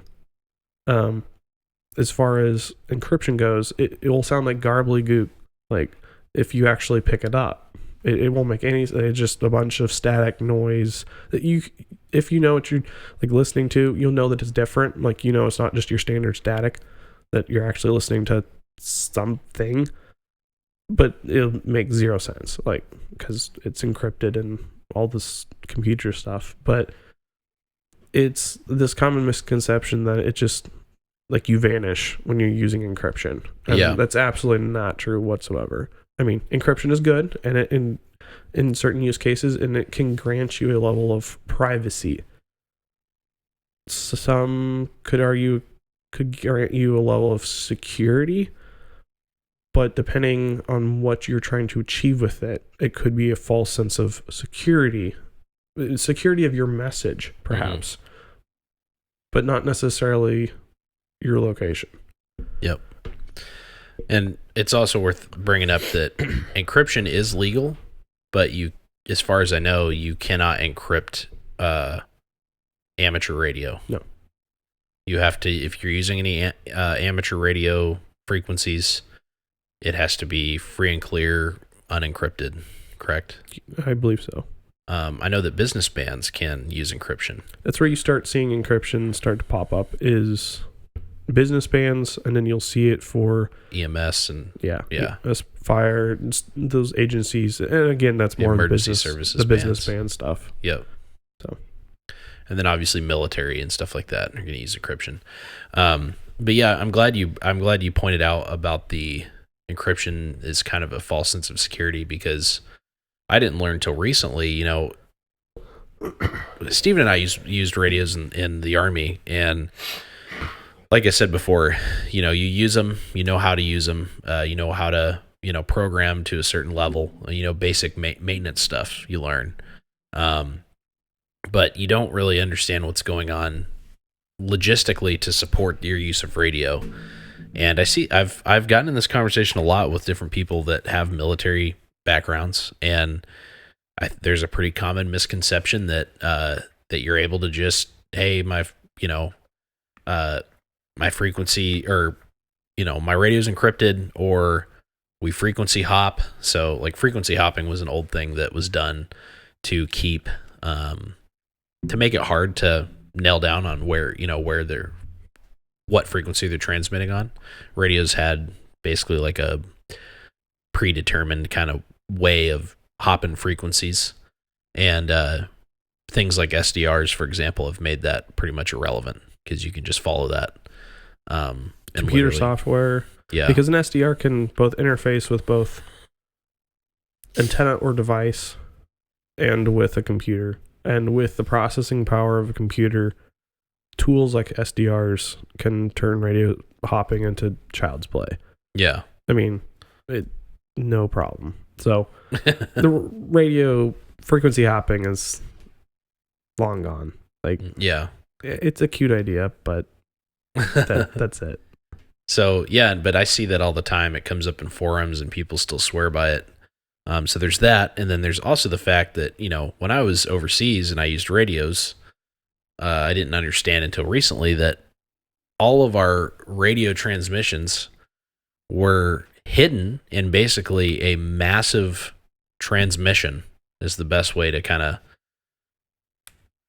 the analogy I used to explain it to somebody the other day is it's basically like looking for individual droplets of water coming out of a fire hose. So you have like a fire hose blasting water out of it, and then you have these specific drops of water in that fire hose that have the important information in them, and you have to try to find those in that fire hose full of water. It's going to be hard to do. So that's it's a super crazy way to explain it, but you basically have this stream of loud information that's being transmitted, and Noise. That's a good noise. way. Yeah. And all the radios within that can transmit, not necessarily freely, but everything's still encrypted and all that. And we would change our encryption often. So radios have to have, we call it the key. So they would get a key uploaded into them, and if all the radios had the same key, you would have the encryption. And that was global. Like that key was global, but it would change if something was compromised. They would change, or we had like a schedule that I won't mention, but there was a schedule that was in place that kind of had a way it changed randomly as well, where frequencies would be changed. Keys. The key would be changed, the encryption key. But all of that was then hidden underneath all of this noise. So it was very, very, very hard to detect individual transmissions. It's still doable, but it's a lot harder to do. Mm-hmm. So, which is basically just concealing your location more than anything, because you're already running on encryption anyways. Yeah, right. It's concealing your location. Yep. And that's so. And I think the terminology for that is is it a mesh? Is that what or a mask? Mask. Yeah. So they have like a frequency masking, I think is what they call it, something like that. So it's possible to do on your own, but it requires a ton of infrastructure. You would have to have a lot of stuff set up, and then whatever the area you were masking would be very apparent. So we had the benefit of being the United States military masking a giant area of making noise in a massive area, and other other countries not really having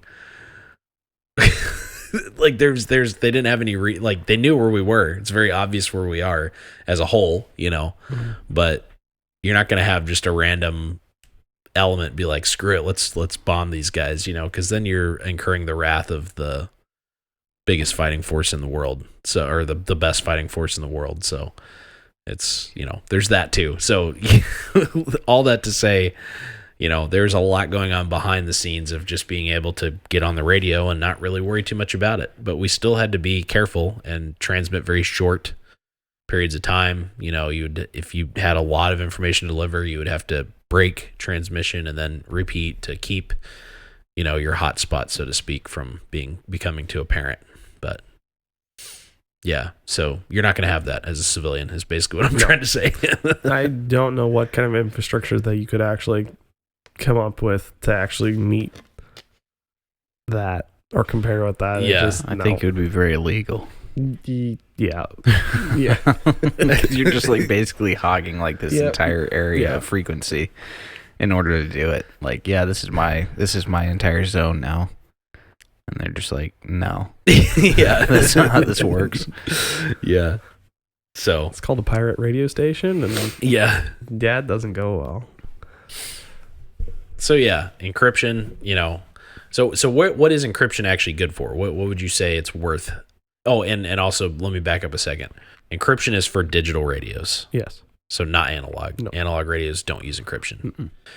And there's also a misconception I've heard that people think that the frequency itself is encrypted, and that's not true either. Right? No. It's the radios handle the encryption.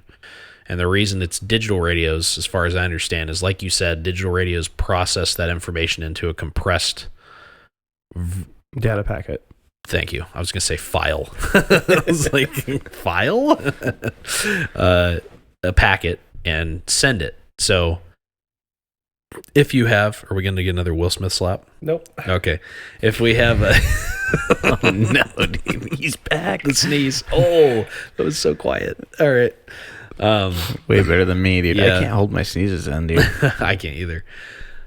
So when that happens, it encrypts it, encrypts that data packet, sends it, and then if that other radio it sends it to doesn't have the recipe or the key to unlock that data packet, then it's not going to understand it.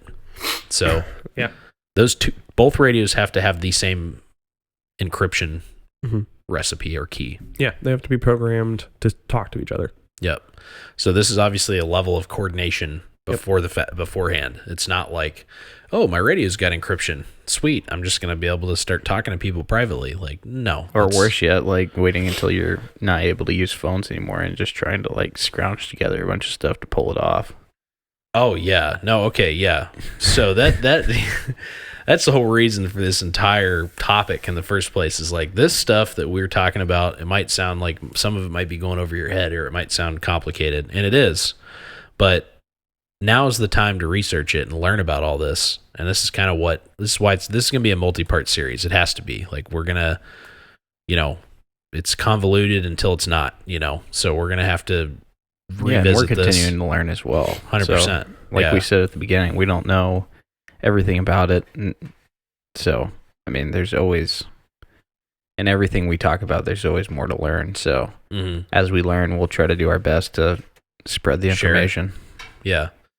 But yeah, you do not want to buy a radio and throw it in your closet or in a drawer somewhere, and then a massive, let's say you're in Alaska and a huge earthquake happens so bad that it wipes out a bunch of infrastructure and basic modern communication stuff is just completely disabled. It's not going to do you any good to just turn that little Baofeng radio on and start trying to figure out where people are, because most radios come out of the box with random frequencies loaded on them. So that's something we'll get into that toward kind of as we wrap up towards the end. But yeah, like Steven said, this is stuff you need to figure out now while you can still use the internet, while you can still use your cell phone, and you can ask questions and you can find information.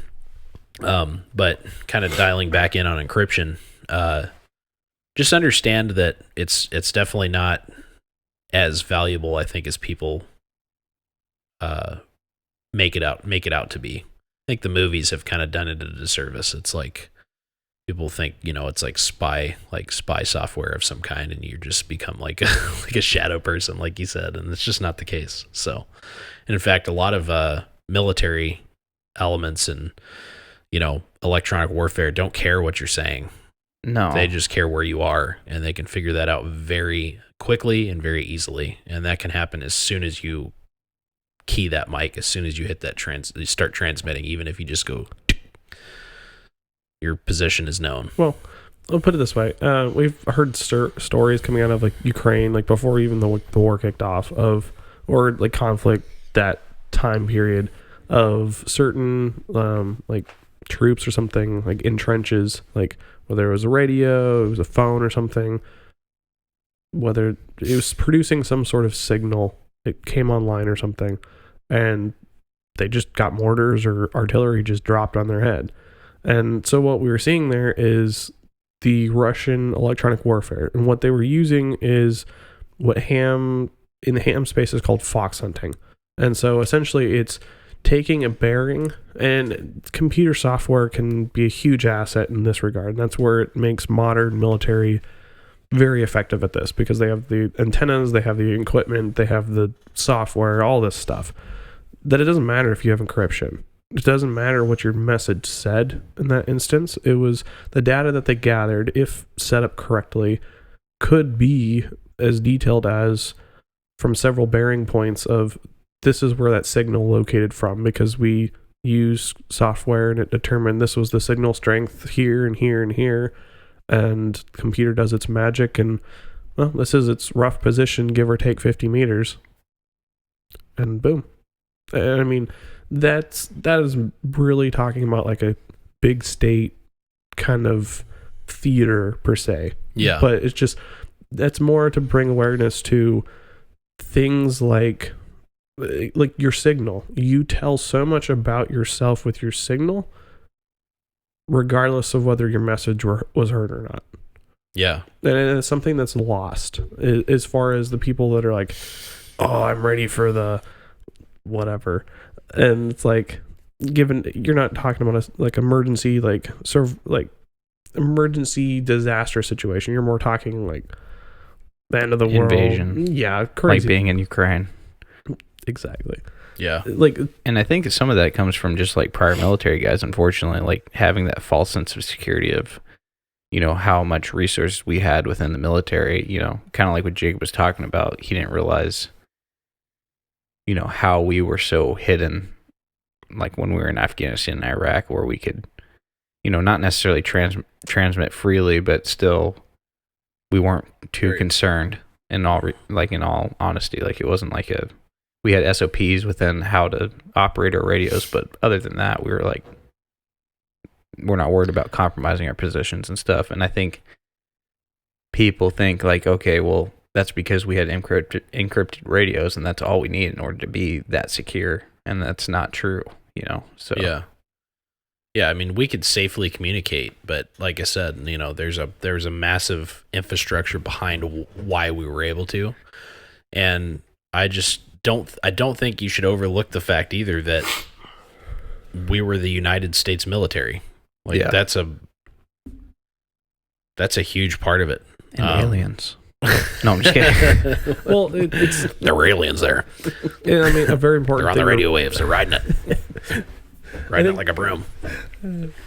I think a really important point to remember is that you guys just totally derailed me. It's payback. Yeah, No, I'm just kidding. You just had to get a little Alex Jones in there for no reason.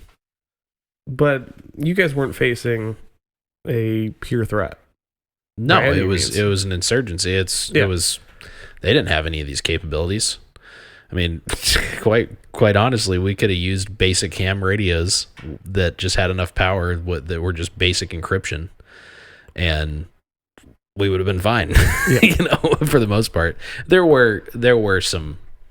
They did have some assets that were available to them by certain interesting countries and stuff that were kind of Helping out. unspokenly involved. But you know, yeah, ultimately, yeah, and that's kind of what I'm getting at, is that even if you are against a major player, the way that's all done and the logistical monster that is the United States military, which it's the U.S. military is a lot of things, but what it definitely is a logistical powerhouse. Like our military is great at setting up. I mean, we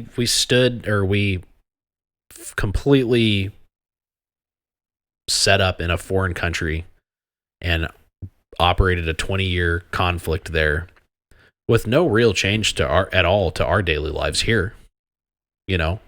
And you look at what's going on in contrast with Russia and how much difficulty they're having with, you know, resources and stuff Yeah. being restricted. and all their that stuff. logistics. Their logistics are miserably affected. And yes, they are fighting Ukraine, who has NATO weaponry and more advanced weaponry, but so did Iraq, and that standing army was obliterated in basically 24 hours. So, and the march into Baghdad began, and it happened in days. So, it's just a very stark difference. And that's not like a propaganda piece for our military. That's just the reality. Like, it's just the way it is. It's what we've gotten good at over the years. And with that comes a massive level of thought and work put into how to use radio. And you teach your soldiers the basic level of what they need to know to get the job done, and everything else is taken care of by people that are a lot smarter. And long story short, that structure is not going to be available to you. So you can't think on those terms. You can't think about, you know, well, I want to be able to talk to my crew and or like other people and like set up this big thing. It's like, no, it needs to be, you need to think more. I think the passive mentality is a lot better for civilian radio use, listening, gathering information, trying to, figure out where are reliable places to get good traffic from. What are things that nobody talks on? What are frequencies that aren't used in your area? Who is using encrypted radio around you? What are the frequencies that you can get emergency broadcasts on? NOAA, that's a good place. NOAA, yeah. That's where you get weather and stuff, and then getting into, more of the encryption stuff. The benefit of encryption is there. But it's really going to be to keep your communication a little more private from someone else that may also be on amateur radio. Well, you can't actually use it on amateur radio, but if there's someone else that the only capabilities they have is being able to listen, they're not able to like actually locate you and do stuff like that, which is going to be more about your average or your casual radio user. That's where encryption really comes in, is having a level of privacy from those types of people, right? Yeah, I would say like several things take away, or like just from GWAT is the U.S. is a world powerhouse. You guys enjoyed every sort of superiority as far as technological, logistical, everything, as far as like what we were able to throw at the problem, like, and so therefore like it's, I think, bred a sort of superiority of like, yeah, we are good. Like, I'm not downing us as a nation, like military at all. But as far as the doctrines that go into the different SOPs, as far as, I mean, I'm sure you guys have at least trained somewhat in your experience and time serving of what if the threat is now a peer threat? How does that change your radio comms? What kind of difference does that make? What kind of difference does that make? Like, what changes? And like, I don't know it all, but be fairly certain that in the event of a near peer conflict, your radio communication would look a lot different than what you guys ever had the leisure of using in Afghanistan and Iraq. Like, you got a bunch of goat farmers. Like, yeah, okay, cool. Like, yeah, with some insurgents thrown in the mix. But as far as peer to peer, that is a completely different ball game as far as information, intelligence, radio comms, sat comms, you name it. Yeah. And exactly. And the peer to peer thing is, I mean, a lot of that SOP, I guess you could say, is in that initial kind of initial strategy. Like, it is, and I don't want to get into all this, and I don't know, I'm not a strategic general, but America's very good at that, like, early bombardment and targeting key places, and intelligence is a whole other monster. But a lot of that, for that peer-to-peer battle, and a lot of this is lessons learned from like World War II, but targeting like listening posts and, understanding the whole electronic warfare game is incredible. Like, it's like you can go down the rabbit hole of like just fun. If you're into that kind of stuff, there's like just so much information that just goes on forever, and it's crazy. But yeah, exactly. It's not, long story short, it's not available to you. So there's so much in there that I think it's important to assume that anything you're doing on the radio can be heard and can be detected. Now, there are ways to lower the chances of that. Mhm. But a lot of that is actually in something as simple as limiting your power on your radio. Only use what you need to get the signal there. Yeah, I guess a good rule of thumb would just be is, as a civilian, always assume that you are not technically superior. Yep. Regardless of your use case. Just regardless of your application. Just regard yourself as never technically superior as far as infrastructure, as far as comms go, and act and plan accordingly. I mean, that's not to be despairing, but still just be mindful of that. Yeah. And it takes a community, it takes a network, and it takes people working together, because one person with a radio is worthless. I mean, not completely, but pretty close to it. Yeah. I mean, if there's literally one person and that's it, no one else is out there listening, then yeah. You can front, depending on your radio, like you can front program your radio in the field, but if you don't know what you're looking for, it sucks. Like, I mean, if you look at just like police, fire, stuff like that, they, like Motorola's, a lot of them, or most of them that you'll see, your local departments and stuff, have no keypad on the front. It's because the user is not the one that's changing things or making added, like doing different things and adding things or moving things. It's all programmed on the back end. It's all added. It's all flashed to them, whatnot. And so it just, there is functionality from front programmable, like field stuff, but man, if you're doing that in the field, you are ill prepared. Like, yeah. Or in an emergency or disaster. Like, yeah. Yeah, and also something I just thought of, in case of like an invasion, is there a, like, if for whatever reason, you know, China or Russia or something decide to come over here and try to take over the U.S., which I don't feel like that would be very easy, but we'll just pretend like it's happening. Can they technically do what we were doing and basically just broadcast a huge loud noise over all the frequencies and basically hog up all the channels where you can't actually communicate within them? That would be called jamming, and very much. So, I mean, ultimately, in that situation, radios aren't much good to you anyways. Nope. And I mean, that's, we saw a use case, and a lot of ham guys, I was seeing reports of that, back when they had a lot of political unrest and stuff in Cuba. And there was the whole... Yeah, basically the government trying to keep people from communicating. Mm-hmm.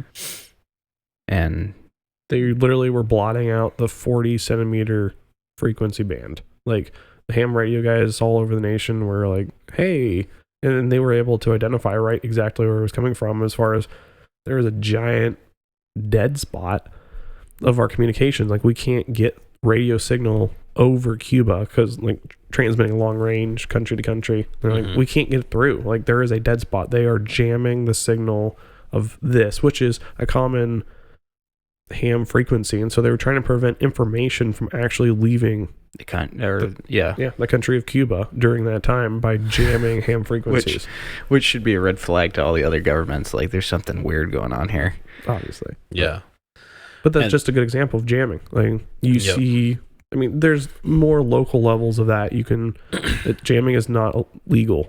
Just throwing that out there. Jamming is absolutely 100% illegal. Yeah.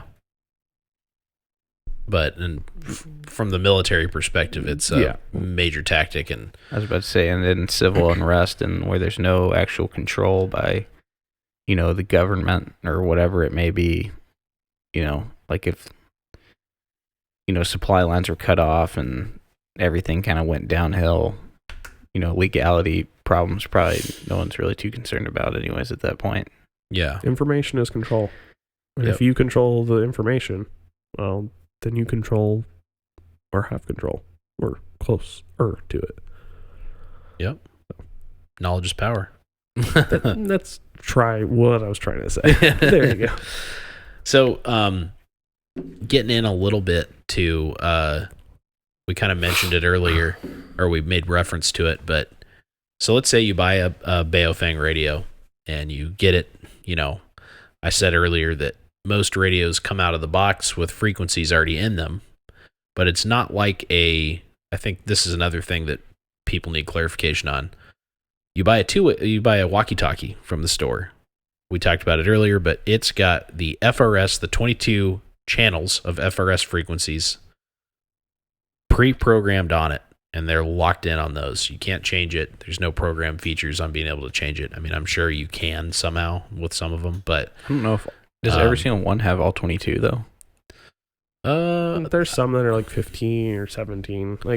But it's one through, like, when you look at the FRS frequencies. Yeah, there's 22 of them. This one through, there's 22 of them. So, in contrast to that, you buy something like a Baofeng radio. It's going to have frequencies on it, but those frequencies may not be, they may be irrelevant to you, some of them, because of where you are. Those things come from China, so they've got just a random array of frequencies programmed into them. So do you want to talk a little bit about like programming a radio and actually loading frequencies into it? So one of the common ways of doing it is a program called Chirp.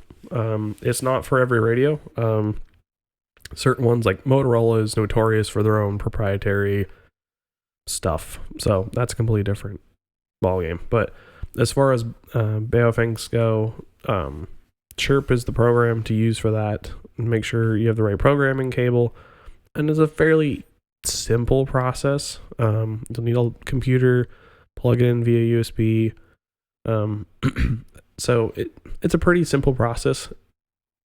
Just look up a YouTube video as far as how to do it, and then the software you'll be able to essentially create a list of frequencies. You can put names to them, label them, whatnot, and then you can then flash them to your, flash is probably the wrong word, but upload, copy them. I'll just say copy okay. to your radio. And if you have multiple radios, it's on your computer and you just plug the next one in and just you can have presets. Yeah.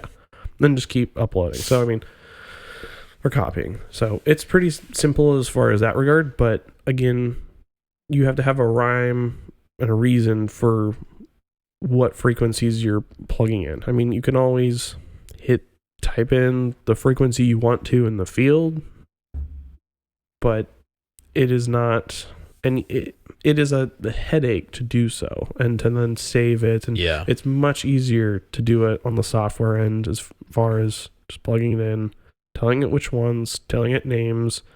You can add it to groups. Simple things to put in there is like your local, say a couple or an area where you might be moving around in, as far as like NOAA frequencies, because those are really easy. You can do radio lookups. You can look at different local frequencies that are registered and stuff. As far as you might have a fire department that, and sometimes you see this, a lot of fire departments might still not be running on digital yet. So they're still running on analog. So you can have those plugged in, or a volunteer force. You see a lot of those, they're not quite up to date with everything. So those are still running analog, things like that. So it's just kind of looking at your area and just figuring out what you need, what your use case is, and plugging in who you have to talk to. What's your priority of which frequencies you want to show up first, and you can code them and as far as priorities and whatnot. So and this is vital, absolutely vital to look into, because this goes back to what we were saying about don't buy a radio and just like throw it in a closet somewhere and expect to just be able to whip it out and start saving the universe if something bad happens. If you haven't done all of this ahead of time, done your research, figured out what frequencies are relevant in your area, what frequencies are worth having for listening, what frequencies you can try to transmit on, which again, you need to have the right licensing for that. So keep that in mind too. Unless it's an emergency, if that's something I want to mention really quick. So if you're in a life or death situation, or it's like some kind of emergency, you are allowed to transmit without a license, correct? Yes. Yeah. As far as I understand. Yep. Not legal advice. Yeah, none of this is legal advice. So, nothing you ever hear on this podcast will qualify as legal advice. So, yeah. So this is really important to do. You need to do the legwork. It's not as simple as like, I wish it was. I wish it was as simple as going to, buying like one of these more quote unquote real radios, and it's as simple as buying a walkie-talkie where you just like thumb through channels and you find a channel that works and there you go. But that's not the way it is. So it's very very specific to the area and what frequencies are being used for what. So but things like the NOAA, like for weather, would be important to get. Local radio stations might be important to have on there too, because oftentimes those radio stations are used for emergency broadcasts. Depends on if your radio can receive those. True. Because that's right. Might be outside the range. So in that case, you should pick up like a handheld, windable, rechargeable emergency radio for picking up local radio frequencies as far as radio stations go. Yeah. And those should be able to receive NOAA because those are all in the same little swath of bandwidth. Now, is NOAA, I know NOAA is constant. It's a constant broadcast. Like it's going on all the time. Like if you tune to it, it's like... And it's a strong signal. It is. Once you find your area, it should be a pretty strong signal. Do they use that for emergency information as well? I would imagine so. Okay. If it was a natural disaster, I would definitely assume that they would. Okay. Yeah, and it is... Because it's universal for areas and stuff. So, right. Like... Yeah, you can pick up and it's like, it's telling you like the wind in the bay. It's telling you like, I've just tuned in. It's like, oh, well, we got wind coming up the... I wish I had one of our radios up here so I could just click it on and... Just the same just start monotone playing voice. It. Yeah. He's just... Winds out of the west, 24 knots. Like it's like... pretty close. But so and on that, those are important to have to listen to. But you can't transmit on them. I've heard a lot of people recently, I've gotten in some conversations of people thought, oh yeah, well in an emergency you can transmit on that. No, you can't because it's constantly being broadcasted on. So you're not going to do any, it's that frequency is being used. So it's a question of power, like as in like wattage power. Like that signal is strong. They are pushing that hard. Yeah. You can't just... It's not like a phone call where you're like, no, I'm going to hang up on you.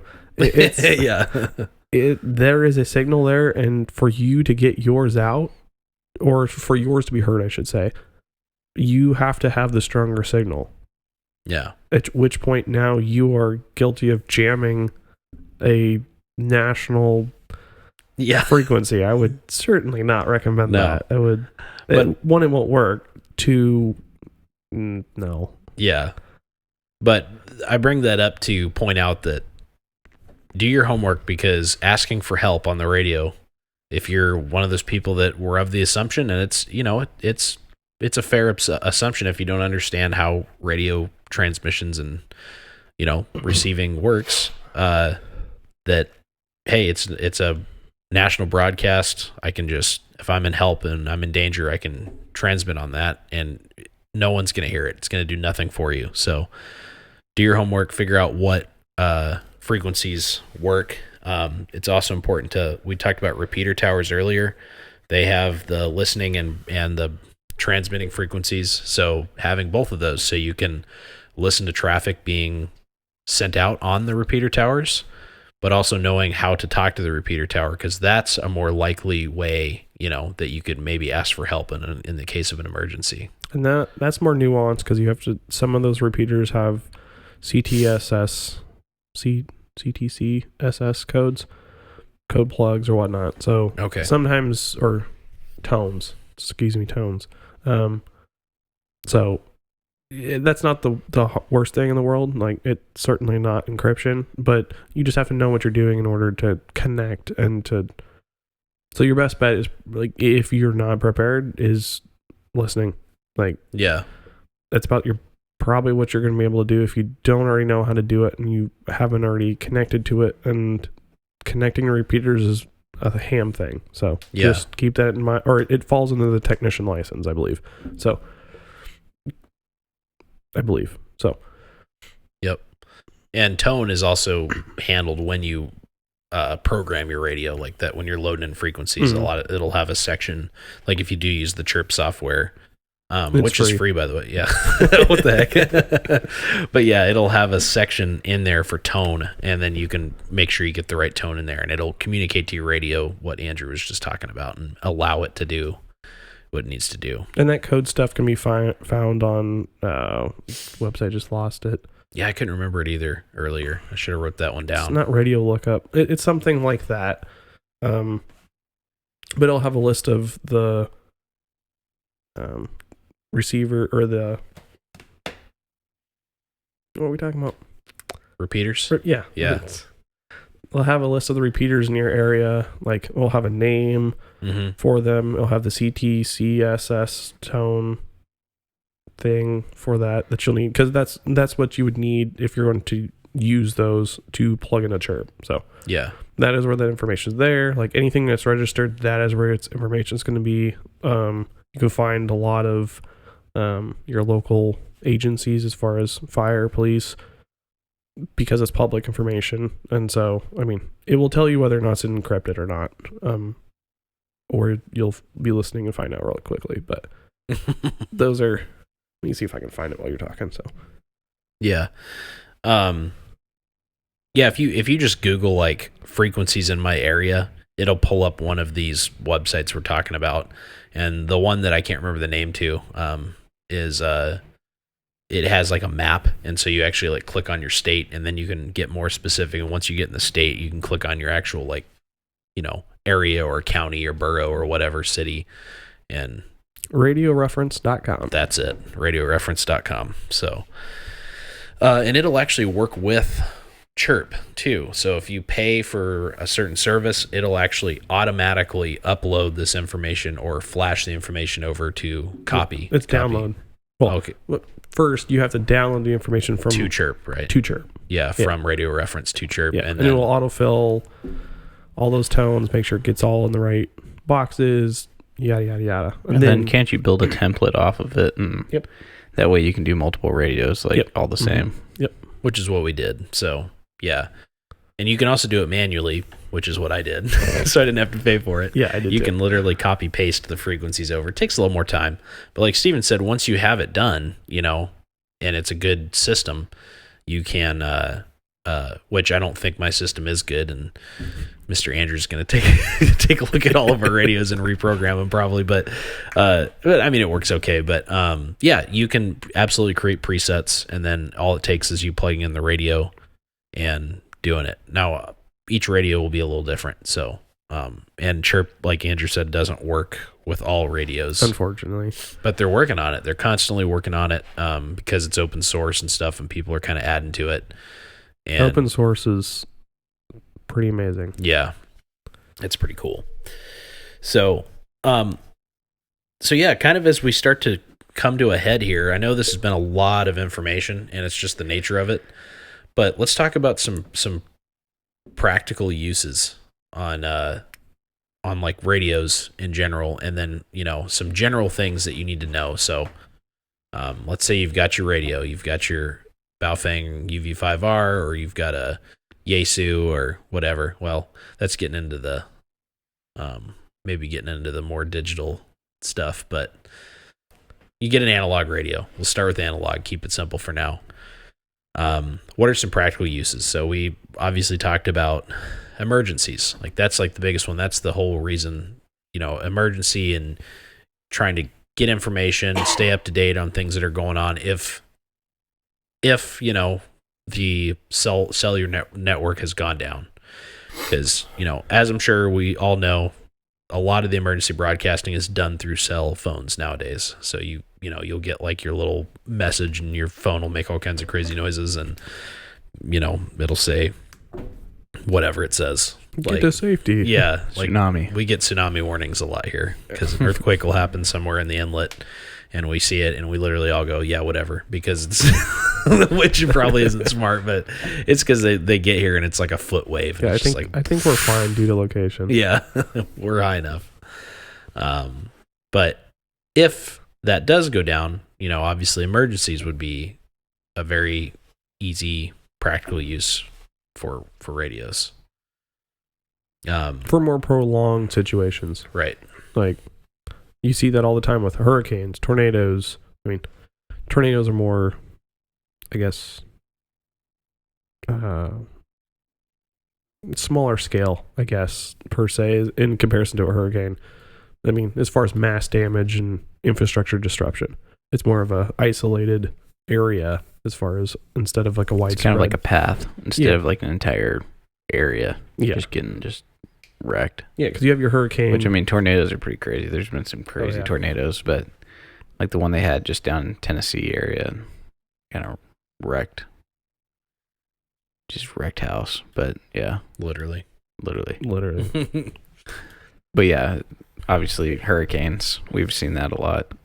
Something of more of the larger scale. Forest fires, hurricanes, earthquakes, snowstorms, whatever it may be. Like, something of the natural disaster type of longer term. Like, we have it here. Like, snowstorms, something hits, ice storm, windstorm, knocks out power. Well, imagine, like, for more personally speaking, like, if, like, middle of winter and we have a giant, another 9.0 earthquake that knocks everything out. Like, what a nightmare that would be. Of, there's snow, you can't maneuver, like, as far as like getting around, it's super hard to get to things, to fix things, power lines are broken, like, it just Your water lines, everything's getting.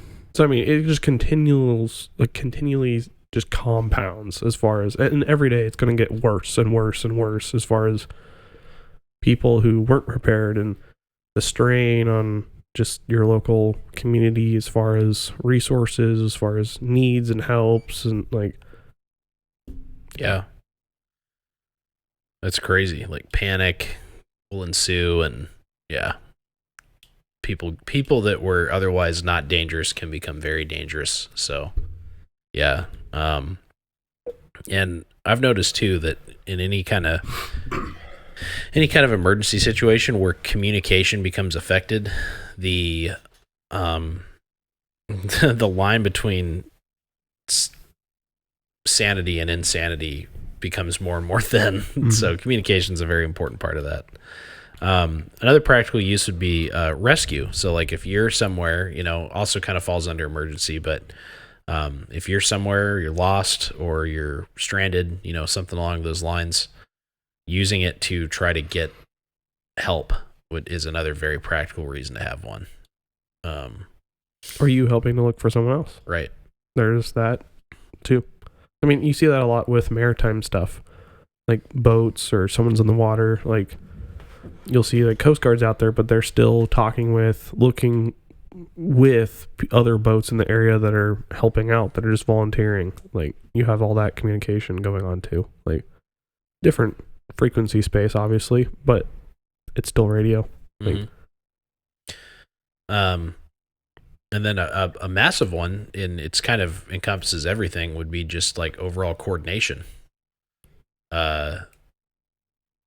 So, being able to coordinate with your community, with others around you, and this is a big one. I mean, this can go really in depth, and obviously, if you have like a group of people that you want to be able to communicate with radios as like a contingency, there needs to be a level of coordination in place before you're really able to do that. Radios need to have the right frequencies loaded into them. They need to have, if for whatever reason you are someone that can use encryption and you're using encryption, all the radios need to understand each other. If you've all got analog radios, then, or if you want to get analog radios, everyone else that you want to talk to has to have them, and so on and so forth. But basic level of coordination, like, if for whatever reason we lose our cellular communicating ability, then there is going to be pretty quickly, I would imagine. I know like FEMA and people like that have policies and like procedures in place, but there will be a pretty rapidly set up and established coordinated effort to be able to have communication available. It's going to mainly be like broadcast stuff, but information. It won't just be emergency broadcasts. It'll be like regular information that is important for everyone to know. And maybe radio stations would be used for that. I'm not sure. I would assume they would, but that's information that's going to be put out there. So kind of understanding, I think, to be more practical about it, understanding what those coordinated efforts could look like in your area. A lot of communities have like the CERT, CERT. I don't know what to call it, but they're usually called CERT. But I'm trying to remember what you can get involved with them. You can volunteer, and they usually do they do them around here. It's like classes that they put on where they talk about like what's going to happen, and if FEMA comes in, what they would do, and what you would do in the case of a natural disaster, and how the community. It's a community emergency response team, is what that stands for, I believe. And you can get involved with it. Usually, there's like a class you have to go through, but doing some research on what kind of coordination already exists in your area, I think is important to do. It goes along with the legwork of doing all of this stuff. Yeah. Well, I'd even say, like, as someone who's interested in getting into radios, assuming that you are listening to this, or you should be, just developing something with like your family, like if you're trying to coordinate with family, like if I have family that doesn't live with me, that is apart from me, but is still in my area, and I want to talk with them. They might not be interested or have the technical understanding to just go learn a radio for themselves. So you might, as a beginner yourself, but still trying to be prepared, develop some sort of, once you decide what your use is, figure out your like what frequencies you can use, how you want to talk, and then getting them a radio or helping them get a radio, and then developing like little cheat sheet cards, something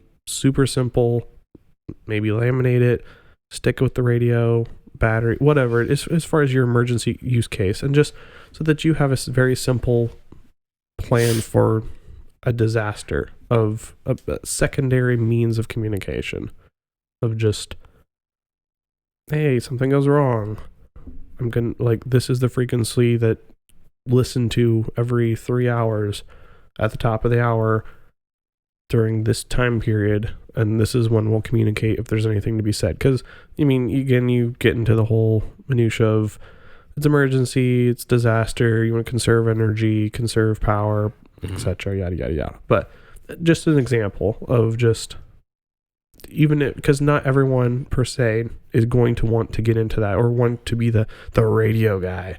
Yeah. And so like you just have to understand that, and then help those who don't know, help those who can't help themselves. I don't know how else to say that, but just I can't help myself. I need your help, Andrew.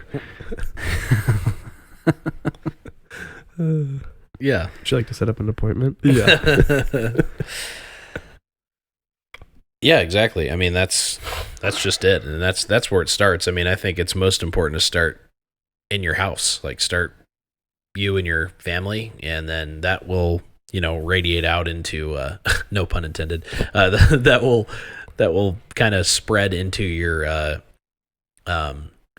community, and whatever that looks like. If you have a group of people that you kind of, coordinate with, like friends, extended family, whatever it is, that's all. It can be all intermingled and connected by way of radio, but it needs to be. You need to be smart about it. It's not just. I can't stress enough that, if you work together and train with a group of 8 people or whatever, and you all just go out and buy a radio, like, awesome, but like that you can't just stop there. You've got to figure all this out. And there's a lot more of a coordinated effort in order to do it successfully. Mm-hmm. Otherwise, you're just going to be lost and confused. Yeah. It's knowing your equipment, it's knowing its limitations, it's knowing its abilities, And it's knowing what you as a group is capable of. It's kind of like buying a cell phone with no SIM card in it. You're not going to really be able to do much with it. Like, yeah, sure, don't go too deep into that analogy because you can get on Wi-Fi and all that. I can connect to Wi-Fi. Yeah, screw Wi-Fi. We're not talking about Wi-Fi. No, but yeah, I mean, if you buy a cell phone just as a cell phone and you don't have the information to give it for it to communicate with everyone else, then yeah, it's not going to be any good to you. So, and another practical use would be like tactical communications. And I know that sounds like super militaristic, but basically tactical communications is any kind of communication that is within within your network that gives you some kind of advantage. So communication towards an end goal that advances your mission, that would be considered basically tactical comms.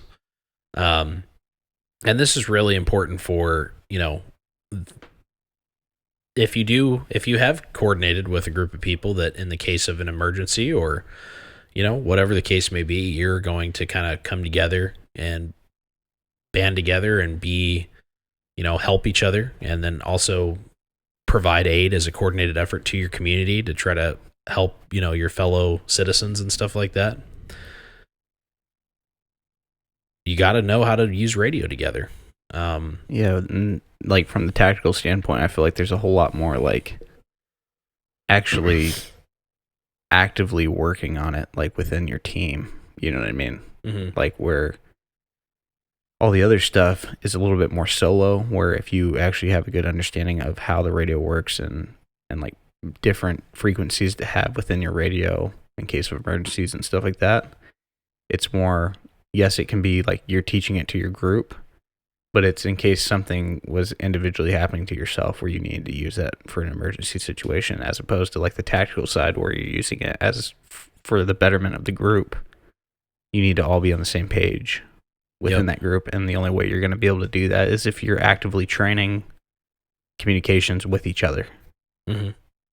So, and everybody, needs to have a basic level of understanding of what you can and can't do. Oh, absolutely. Yeah.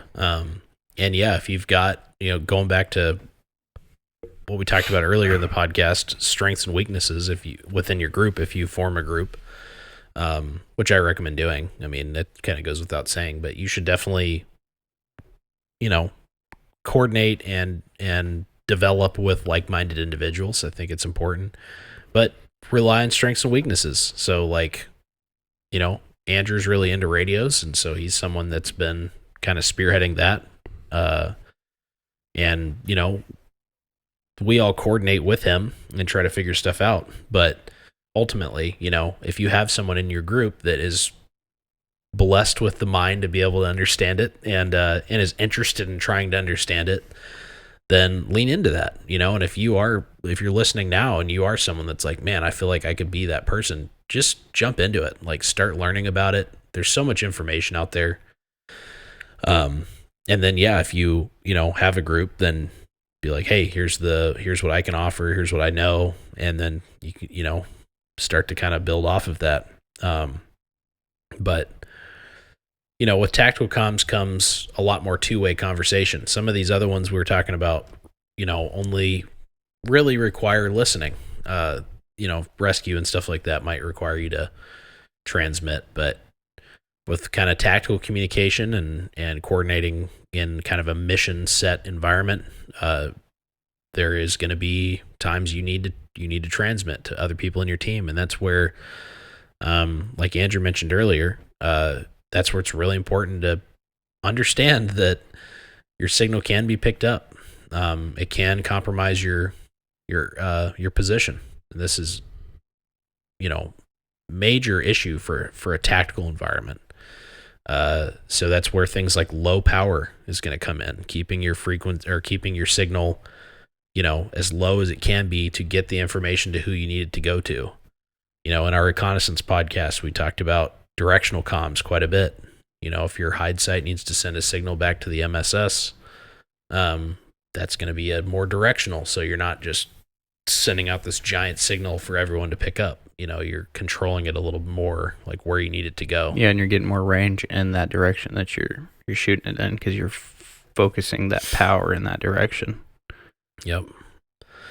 Encryption could be worthwhile for more tactical comms. Kind of going back to that, having a level of security in your Privacy. Thank you. Yeah, a level of privacy in your conversation for, someone that could be listening nearby is probably smart.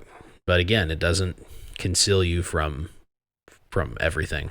So from your location being picked up, but more just from what you're saying, I guess. Mm-hmm. And it can be broken. I mean, I can't remember if we really talked about that much. I mean, we talked about the 256. He mentioned it because he said that you can do it, but that it's legal, right? It's illegal to break encryption. I mean, except for certain entities. Yeah. But it's doable, unless you're correct? the people that make the rules. It is doable by larger players, yes. Okay. Yeah. The AES 256 is the hardest. However, there has been murmurs that once quantum computing hits, that may no longer be true, but we are not to that point yet, from what I've read. So yeah. But yeah, like your 40-bit and stuff like that, that's going to be a lot easier to decrypt by a major player. Yeah, I mean, and I think maybe I didn't explain it well enough, but there is trunking, which is it's inside your digital space.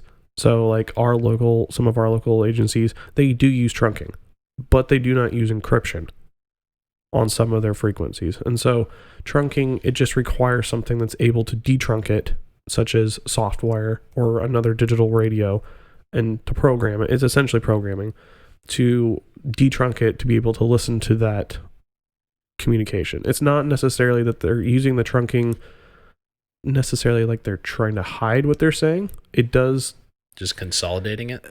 It's more efficiency. It's because by using trunking, you can use the same little swath of frequency for a lot more traffic. Okay. Because you have the issue of, someone sat on a radio mic and now it's just transmitting just engine noises for days. Instead of, like, as far as digital, then you can do a lot more with it, and efficiency and packaging and all that stuff. So, like, trunking is absolutely the thing that's come up and coming, and a lot of agencies are moving to that because of just the use case of it.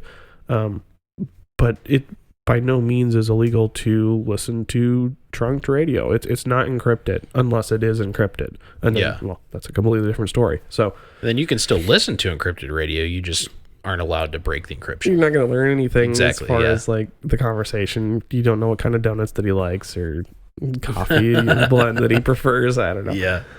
But yeah. Anything else really on any of this stuff? I mean, is anything else worth saying about, like, more specifically about tactical comms right now? I mean, this is going to be a multiple part. Yeah, like, and honestly, tactical comms will probably end up being an entire episode because there's a lot there, and we're going to try a lot of stuff in the upcoming days and months and years probably, but we're going to try a lot of things here locally and see what works in our environment, and with our group of guys, and play with the more tactical side of comms quite a bit. So we'll have a lot more on that in the future. But is there anything else that we feel like is worth kind of bringing up, kind of in summary?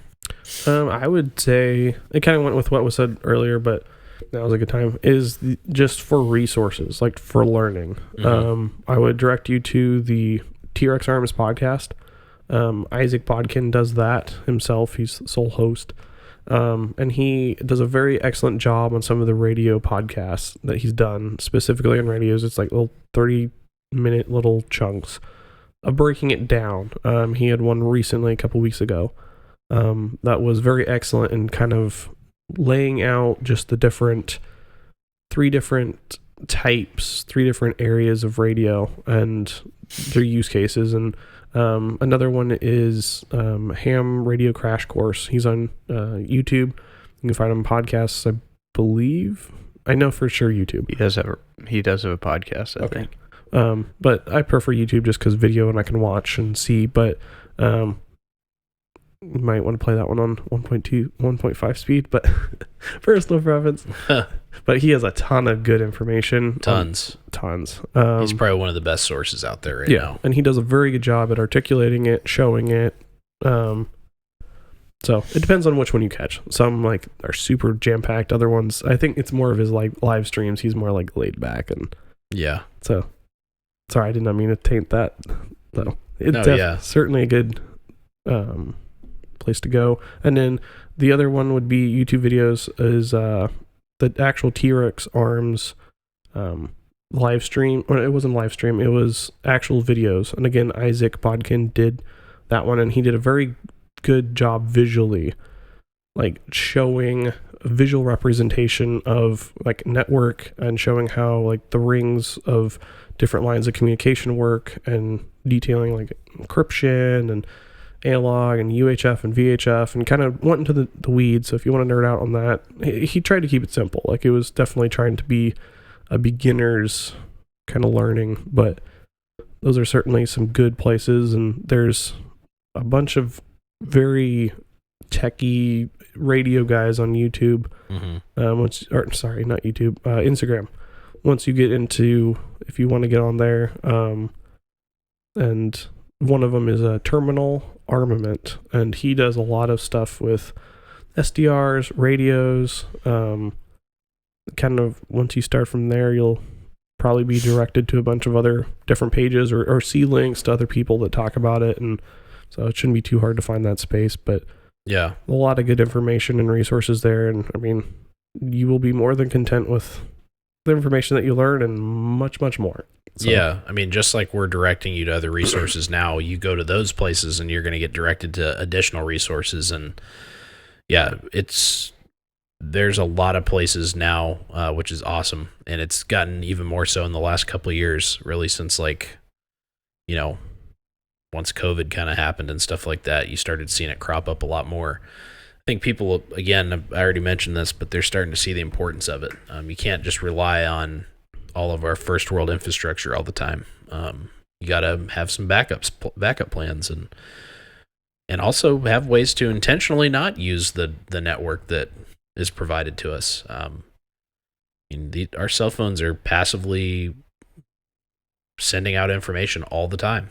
They listen to you. They, ping your location constantly. That's just how they work. And some would argue that's by design, but it's we basically carry tracking devices on us, tracking and listening devices on us at all times. And sometimes it's better to have something a little more controllable, which is what you're going to get out of radio. So yeah, we just wanted to sit down and try our best to just have a conversation about like this stuff and break down. I mean, this is very basic. I can't stress that enough. But it still is, even in its basic form, radio is somewhat complicated. So we kind of wanted to sit down and talk about it, kind of get into it a little bit, to kind of work as a stepping stone into other niche topics within radio, which we'll get into at later dates, and we'll try to just keep revisiting it as time goes on. So, yeah. Yep. Anything else? No. Where's a good place that they can reach out with more questions? Oh, that's a good question. You can email us at dynamicdefensesolutionsak@gmail.com. That's a mouthful, but that's it. That's what it is. So deal with it. Or messages on our social media. Yeah, you can DM us on social media. Or Jacob's phone number is... No, no. It's not hard to find it, but I actually did finally take it off the website because it just started getting a little ridiculous. So started getting weird phone calls that made no sense. We'll just leave it at that. Jacob's just getting fanboyed. Yeah. No, I'm not. I'm getting scam called. Hate mail. Hate mail. Yeah, I haven't had any hate mail yet, which is good. But Instagram blocking us all the time does enough. Covers enough of the hate side of it, I feel like. So, yeah. But the email, you can also reach out on our website. Our website's dynamicdefensesolutionsak.com. So the same thing. And you can use the contact form, but social media is the best way because we see it we'll both Steven and I see it really quickly there. We get a ton of emails and I get a ton of phone calls, so it'll take longer for us to get back to you there. But yeah, definitely, we'd love to hear your thoughts on it. And if you know things that, again, we are by no means the authority as far as information goes on this. You know, I know a little bit, Steven knows some, and Andrew knows a little more, but that's kind of where we're at. So we're in the learning process. So yeah, if you have stuff that you think is, you know, worth passing on to us, we'd love to hear about it. But yeah, I think the biggest thing we wanted to convey today was just the importance of getting into it, starting now. Like that's, if I could leave you with anything, it's that the information's available right now. We have the internet and it's openly available. It's no secret. It's people are starting to help dissect the information that's been available that was harder to understand. People are starting to break it down better and make it more user friendly to the average person. So take advantage of it. Do some research, figure out what your goals are. Like what Andrew was saying, what is you as a user, what is your end goal? Like, what are you trying to do? What was the phrase you were using? Your end use? Is that what you're saying? What's your usage? Yeah. What's the purpose of you having a radio? What is your motivations for getting a radio? Figure that out. Then start looking into what radio is going to fill that void. You know, do you need analog? Do you need digital? You know, I think you should eventually cover both, you know, have a radio that does both, but starting with something cheap makes sense to me. I think that's the route most people go, getting something cheap and easy. Maybe start with just 2-way walkie-talkies. Like walkie-talkies actually have some tactical advantage. They're so low power. Like, yeah, the frequencies aren't secret by any means or encrypted or anything, but they're so low power that they can actually work in pretty decently in some kind of tactical, more where you're trying to not be noticed situations. So playing around with those, like figuring out how to just simply get in the habit of talking on the radio, learning radio etiquette, which I would recommend looking up. There's a lot of information on that, how to clearly, concisely, and efficiently send information back and forth without taking up too much time, but getting the information across that you want. And then getting into like a cheap, you know, Baofeng, however you want to say it, radio, and starting to play with that and starting to figure out how to figuring out how to copy frequencies, program frequencies onto it.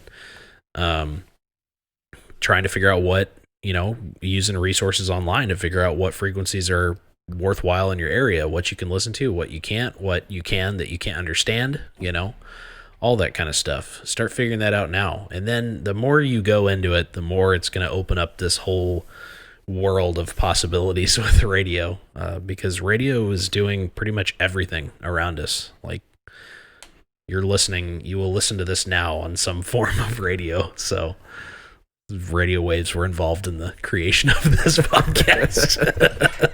Where we're not injured. Yeah. There are radio waves that can injure you. No, we just start going down a radioactive rabbit hole. So yeah, I think that's what I just wanted to convey. Like that's the whole point of this, is get into it. It is complicated, but you can understand it. Just takes a little effort. So cool. Well, Andrew, thank you for joining us today. He'll be back with us again, I'm sure. I'll be back.